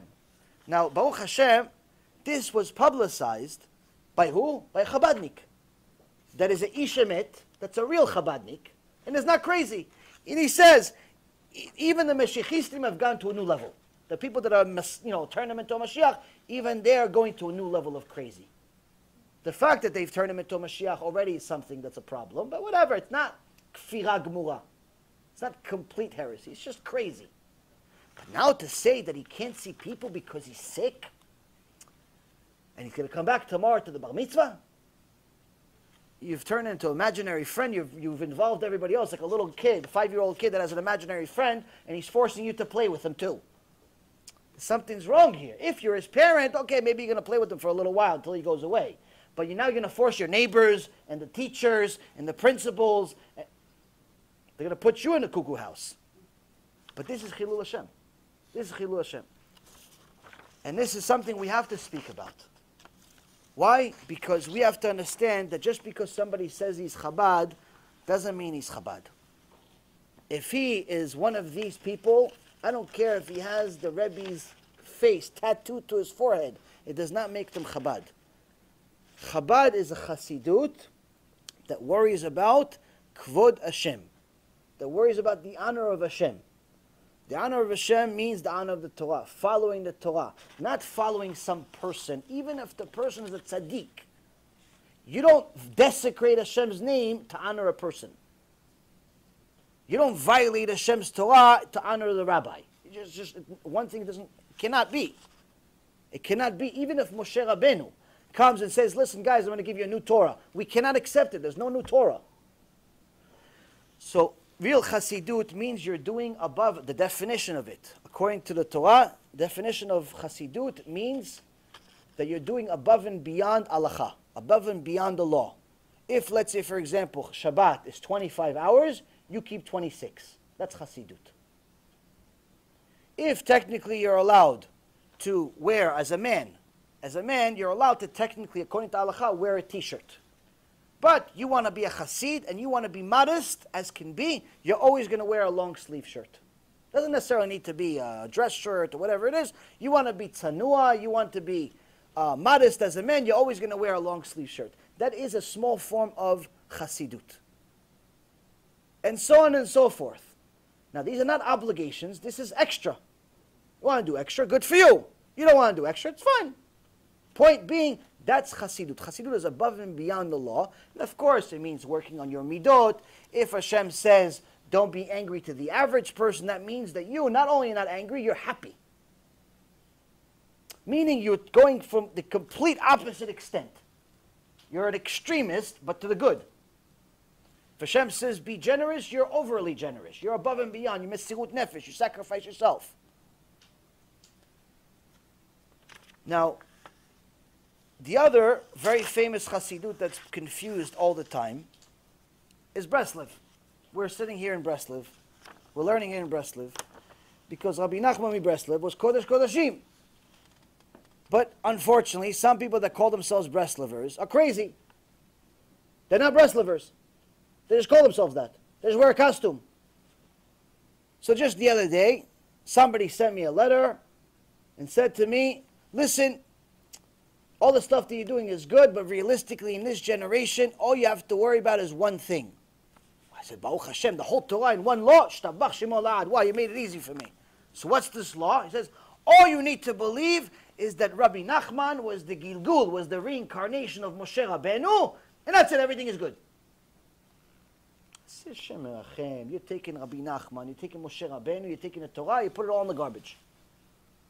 Who told you such stupidity? Like, who said such things? Where did you get this stuff from? What do you guys, like, find your Torah in a fortune cookie? Where'd you get it from? Like, where do these people get this stuff from? People think that Breslev is a bunch of people that break dance in the middle of the street. They go, oh, emunah, emunah. What emunah? I'll tell you something that was chidush for me. I mean, I've read some of the stuff by Rabbi Nachman, but this was new for me. I only learned it today with my Rav. Because it's very, very interesting, because today, most people don't even know what Breslev is, even the Breslevers sometimes. It's like almost like we skip. So in Sichot Aran, that Rabbi Natan, his Talmid Muvak, his main Talmid, wrote his books. In Sichot Aran, Rabbi Nachman says the following, in Perek 5, hey, he says the following. Now everyone knows Breslev, they know happy, emunah, emunah, happy, emunah, breakdance, go to Uman, breakdance more. Okay. People always talk about Yirat Shamayim, like, no, you should be a Breslever. You should be a Breslever. I said, okay, you should be a Breslever too. Why? Because this is what he says. Rabbi Nachman says, Ki ikara avodah betchila hi rak michamat yirat ha'onesh. He says, the main key of serving Hashem, the main key, is fear of punishment. Main key, foundation, beginning. Before you talk about anything, talk emunah, avat Hashem, anything, before you even say Shema Yisrael, you should know the bare base, the first step you take on the 5,000 steps to get to Shemayim. First step, yirat ha'onesh, meaning pure fear of Hashem punishing you. The beginning. That's what Rabbi Nachman is saying. Why? ובלי יראת העונש, אי אפשר להתחיל כלל בעבודת השם. This is because without fear of pure punishment, we're not talking about fear of you're not going to get to a high level of chassidut, or you're not going to be Talmid Chacham. No, we're talking about pure Gehenom. Without fear of Gehenom, whether this world or the next world, אי אפשר להתחיל כלל בעבודת השם. You cannot even begin serving Hashem. Can't begin. You can't, it's not even step one. Everything you're doing is tainted. Everything you're doing is perverted. Without having the very basic level, you know who you're dealing with here. ואפילו צדיקים. He says here, ואפילו צדיקים צריכים גם כן יראה. Even the tzaddikim need this. It's not like just for the regular people. Don't just think I'm talking about all the balei tshuva that are breakdancing. No, he says, even the tzaddikim gam ken צריכים יראה. Why? כי עובדי מאהבה הם מועטים מאוד מאוד. Because people that serve Hashem out of love are very, very few. What is he talking about? His generation. His Talmidim. Imagine us. His Talmidim, he says, there's very few people that exist in the world that serve Hashem out of actual love. ועיקר הוא יראת העונש. the key is, again he repeats it. He repeats it 10 times just in this page. The key is to know there must be a fear of onesh, of pure punishment. כי היראה היא לאה בגין דהו רב ושליט. Use a pasuk. היינו יראת הרוממות. Eventually you get to יראת הרוממות. What about it? לאו כל אדם זוכה לזאת היראה. Not every person gets to that level of yirah. You know, some people say, yeah, but what about, the highest level of yirat shamayim? Okay, yirat shamayim, we understand. He goes, no, not everybody gets to the high level. Why? אבל עיקר העבודה הוא רק על ידי יראת העונש אצל רוב בני אדם. Most people, the highest level they can reach is just fearing of punishment. All this higher levels of emunah and yirat romemut, and Avat Hashem, loving Hashem, and so on and so forth. He says, even in his generation, a couple of 100 years ago, he says, very few people ever get there. So all of these people, these speakers, or whatever they are, that are telling the public you should really focus on loving Hashem, you should be like Rabbi Nachman. I don't know which Rabbi Nachman they're talking about. Because this Rabbi Nachman doesn't talk about it. He doesn't say that. He says, you want to serve Hashem? Start with fearing punishment, pure fearing. Why? Because once you fear punishment, that means you have an idea of who you're dealing with. He's not your buddy. He's your God. Once you know who you're dealing with, maybe you can get to loving Hashem and so on and so forth.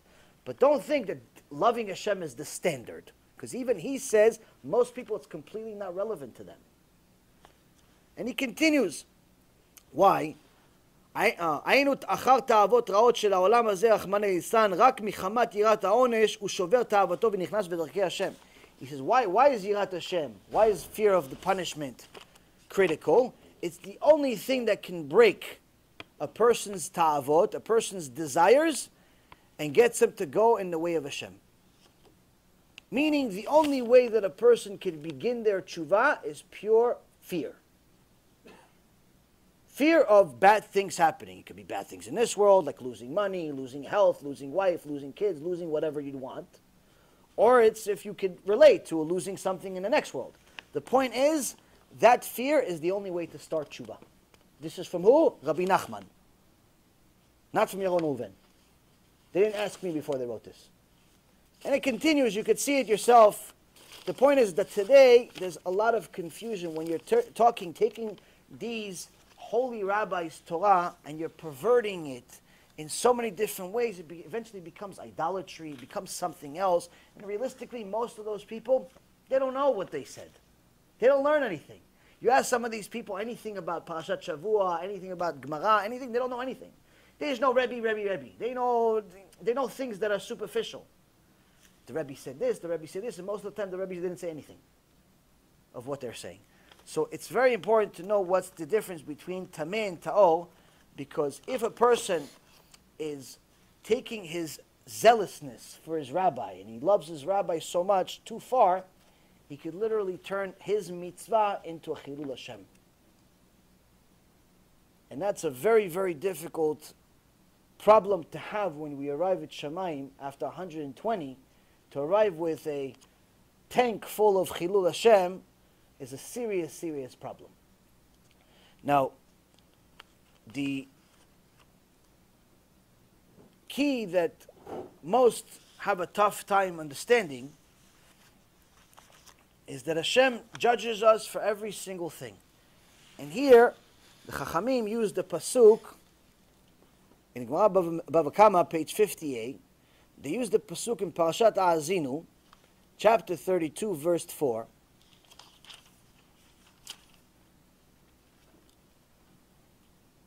עצור תמים פעלו, כי כל דרכיו משפט, אל אמונה ואין עוול, צדיק וישר הוא.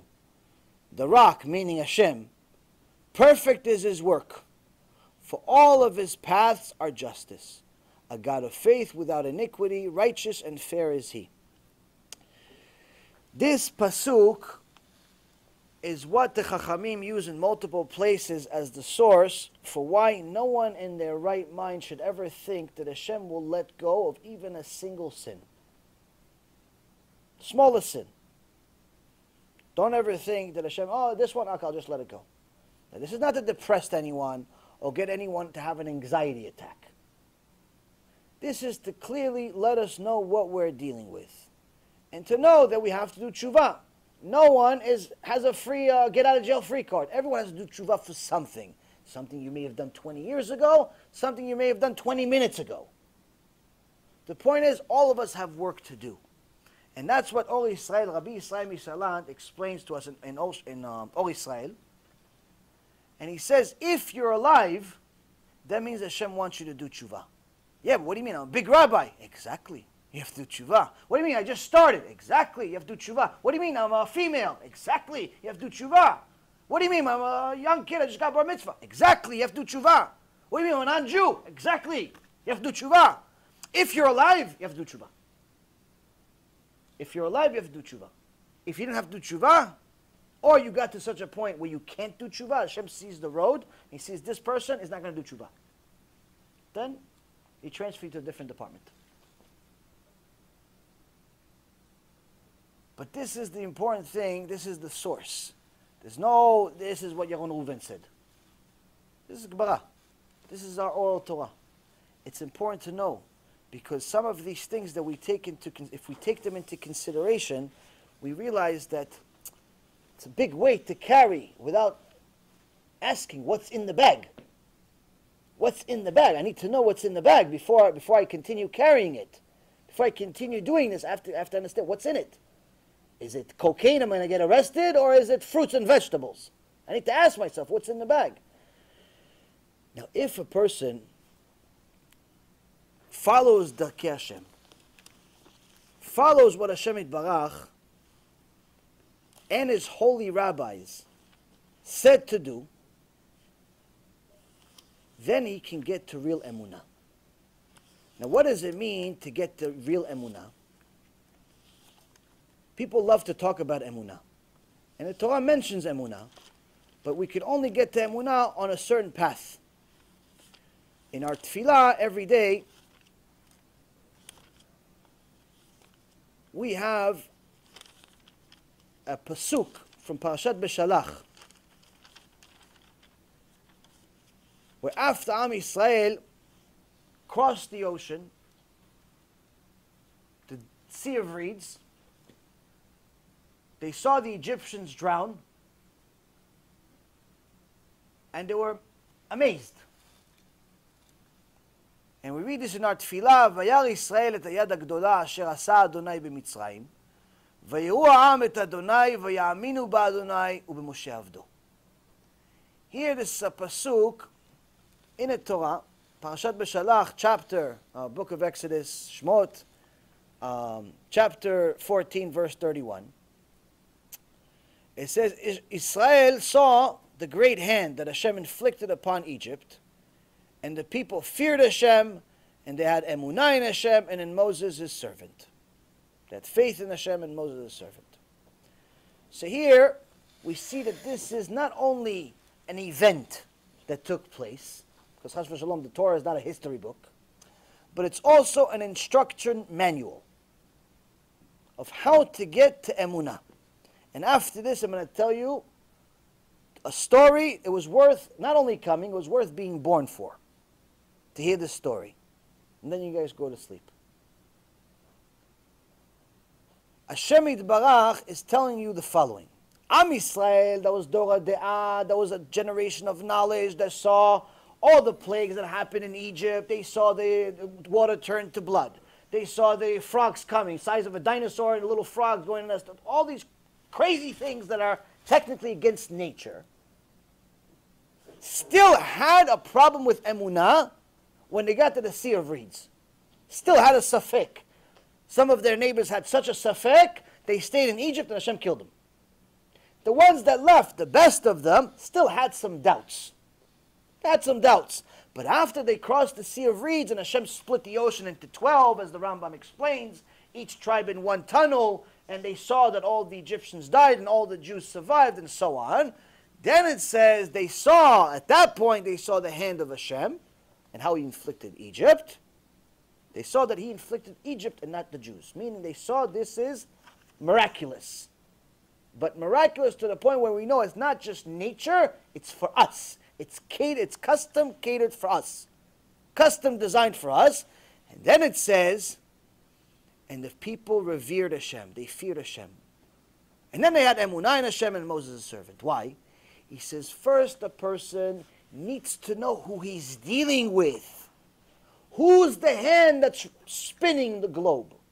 Who's the hand that's feeding you? Who's the hand that's worrying about whether you're going to have a wife or a husband, or children, or parnasah, or refuah shlema, or anything that you want, oxygen in your lungs? Who's the one that gives it to you? As soon as you realize who you're dealing with, a normal person naturally becomes scared. That's what it says. Once they saw the hand of Hashem, they feared Hashem. Why? He's the one that's doing all this. It's not just nature. It's not happenstance. It's not a coincidence. It's not a tsunami. It's not Paro. It's not Moshe. It's Hashem. Everybody becomes scared. And after becoming scared, what it says, and they had Emunah in Hashem. Only after they had Yirat Shamayim, then we can start talking about Emunah. After we have Emunah in Hashem, then we have Emunah in Moshe Rabbeinu. Meaning, after I paid attention to who's running the world, then I realized Hashem, I'm scared. But that's a good thing. That's a good fear. Why? Because I know who I'm dealing with. Now I have Emunah that this same hand that feeds me is going to feed me tomorrow too.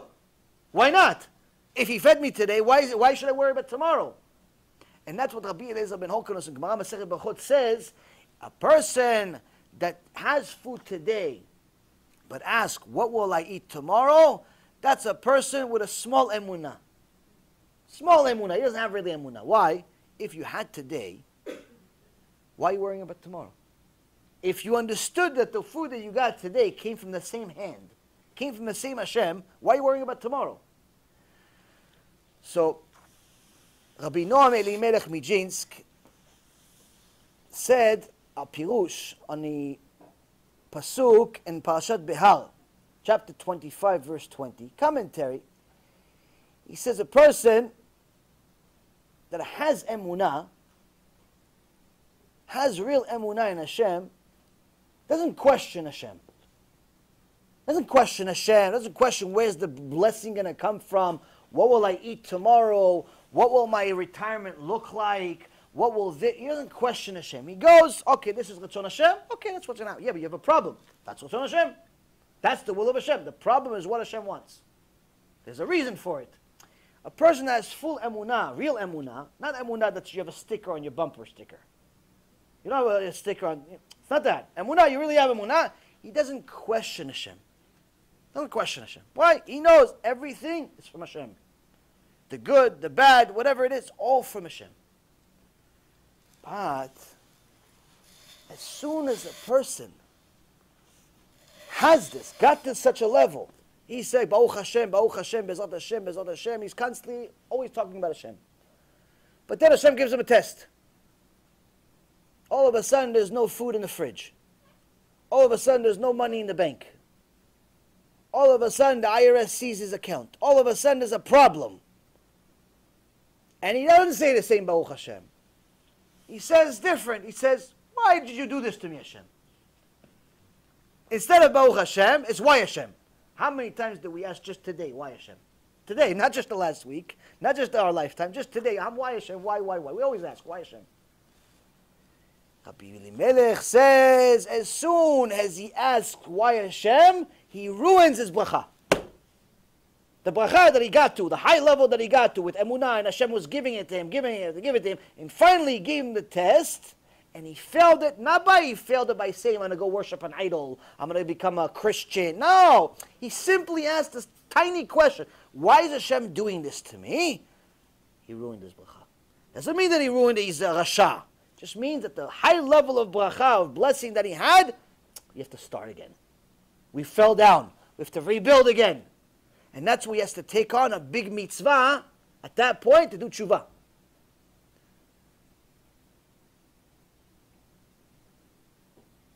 Now,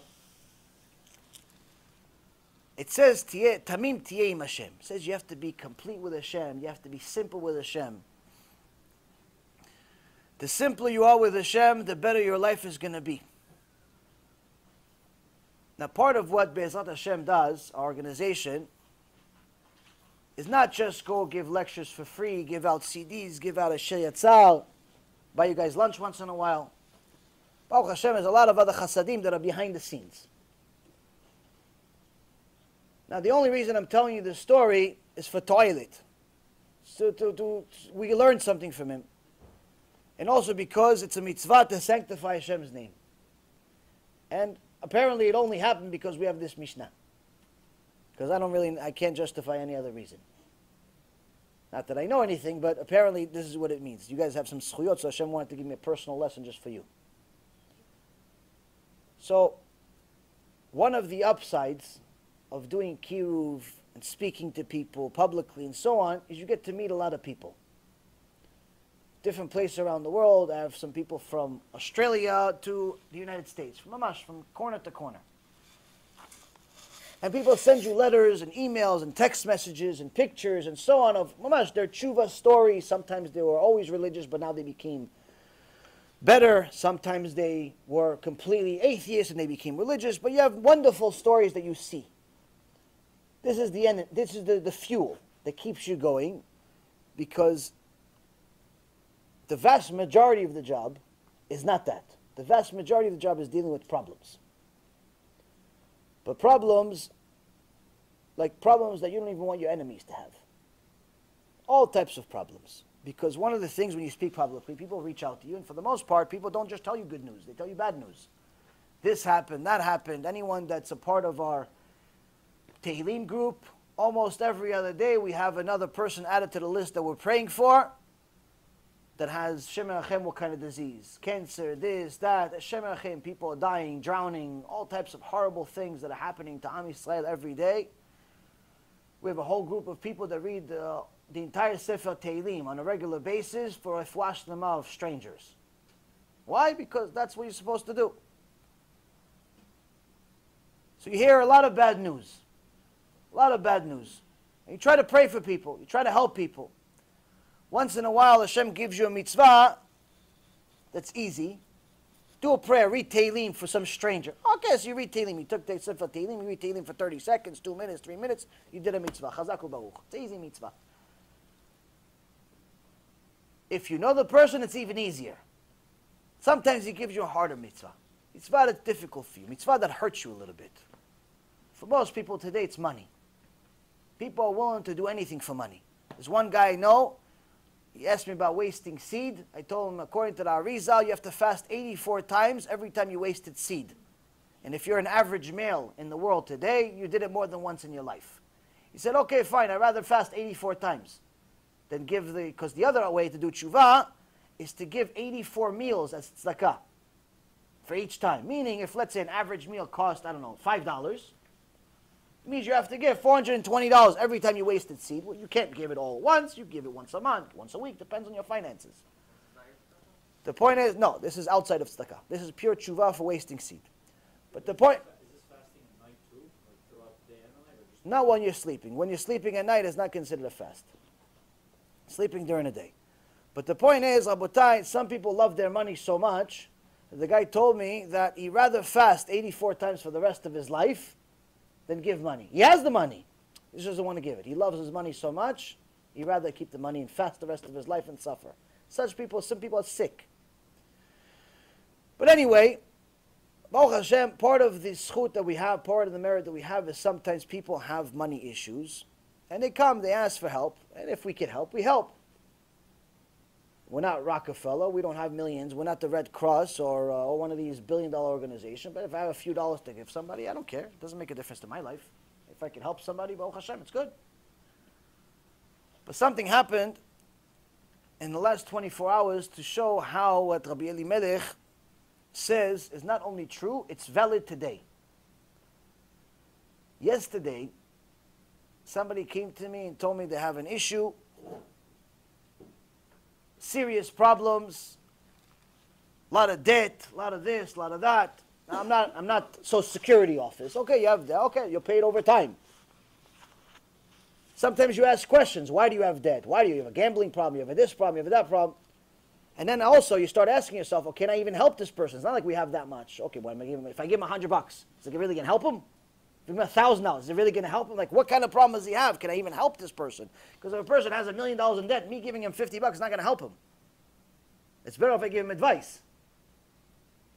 So the point is you have to decide whether you can help a person or not. And see what they're on. Sometimes you have to ask questions. So anyway, an opportunity came yesterday. And I asked questions, and there was I wanted to help, but it was difficult. It was a substantial amount of money. And I started thinking, do we even have the money? How can we afford it? We're not going to be able to do this. If we use the money for this, then we can't use it for this. You start doing the accounting in your head. Yes, he needs help. Yes, she needs help. Whatever the person is, they need help. I understand. But maybe I'm not the person to help them. There's plenty of other organizations. There's plenty of other people that have a lot of money. You know, it's not like you start doing the accounting.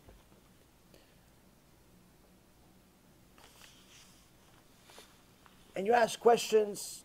You ask yourself questions. You ask Hashem questions. You ask questions. Now all this is happening maybe in a few minutes, but the point is it seems like a lifetime at the time. Anyway, decide to help. And you do what you can. Fine. Today, while we were studying with my Rav, studying on Skype, heard a story. Something came to him, Shem Rachem, this religious woman is going to a kaparat avonot that I don't think any of us can handle. Her evil, fake husband left her, took all the money, left her for dead pretty much, with her daughter, and she's gone to such level of poverty that there's no food to eat. There's nothing, literally nothing. We're not, when people say in America, I haven't eaten, I'm starving, that just means you haven't eaten in 2 hours. No food to eat, no hope in sight, no one that she knows that can help her, because everyone she knows is also struggling, to such an extent that she's putting body parts up for sale so she can feed her daughter. She's a religious woman. She's not going to put her body for sale like some of these putzot in the world. It's a kodesh kodeshim, this woman. But what are you going to do? You have to eat. And you see your little daughter starving. What are you going to do? I heard the story. I wanted to die. As I'm hearing the story, I cared less about the rest of the details.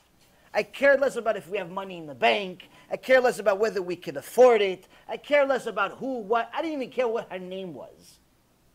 That a Bat Israel is going to get to such level of poverty, Hashem Yirachem, that she's thinking about selling a body part so she can get food for her little kid.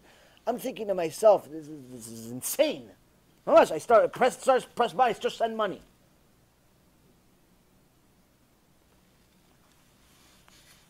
When we told her this, she's like, why would anybody send me money? I didn't call to ask for money. I just, maybe somebody could help me get a place to stay, this, that. Like, mamash, like, she's so innocent, so tmima, she didn't understand. What do you want? Why are you helping? I don't know you. I didn't want to talk to her. Like, I don't need to talk to her. She didn't understand why is there, so she started crying hysterically that there's actually somebody that cares in the world. But the point I'm trying to tell, why am I telling you this story? The first time when I had an opportunity to do a mitzvah, I asked a lot of questions. Oh Hashem, we did the mitzvah. Good job. You have a mitzvah. Somewhere in the account there's a mitzvah. Good job. Bezrat Hashem organization had a mitzvah. Second time, there was no question. Second time was purely considering, but Israel. I didn't think about, do I have money? I didn't think about how much money. I didn't think about anything. I thought, there's Hashem. There's his daughter somewhere, and somehow her story arrived at my desk. That's all that's important. And we reacted. And literally, shtabach shimo la'ad, within 30 seconds of me pressing the send button, I pressed the send button, within 30 seconds, the same exact amount of money arrived in our account plus $1. Mik dimani ve'ashalem, Hashem Yitbarach says, who did a mitzvah before me? Who did me a favor before I did for him? When you ask questions, you ruin the bracha. You ask questions, who, what, when, can I afford it, can I do it, can I this, how can I do this, how, when can I do it? You start asking you start doing the accounting of Shemaim, there's no bracha. You do Etzon Hashem, you do the will of Hashem, there's always bracha. This is live, this happened today, 24 hours, only reason. I'm never going to tell you such a story if it happened after the fact, because it makes me look like I'm something special. The reality is this is for learning purposes. This is actually almost the story coming to life. Now, just like there's all of these negative things we talked about for the first hour and a half, 2 hours, about how Hashem judges the world harshly if necessary, He also gives us blessings even sometimes we don't deserve it. He's looking to give us blessings. He's looking to give us good. Just give Him a reason. Give Him a reason. Stop asking so many questions that are not relevant. Ask something that's relevant. How do you know if it's relevant or not? It's relevant if it's going to make you more religious. It's relevant if it's going to make you a better servant of Hashem. That's relevant.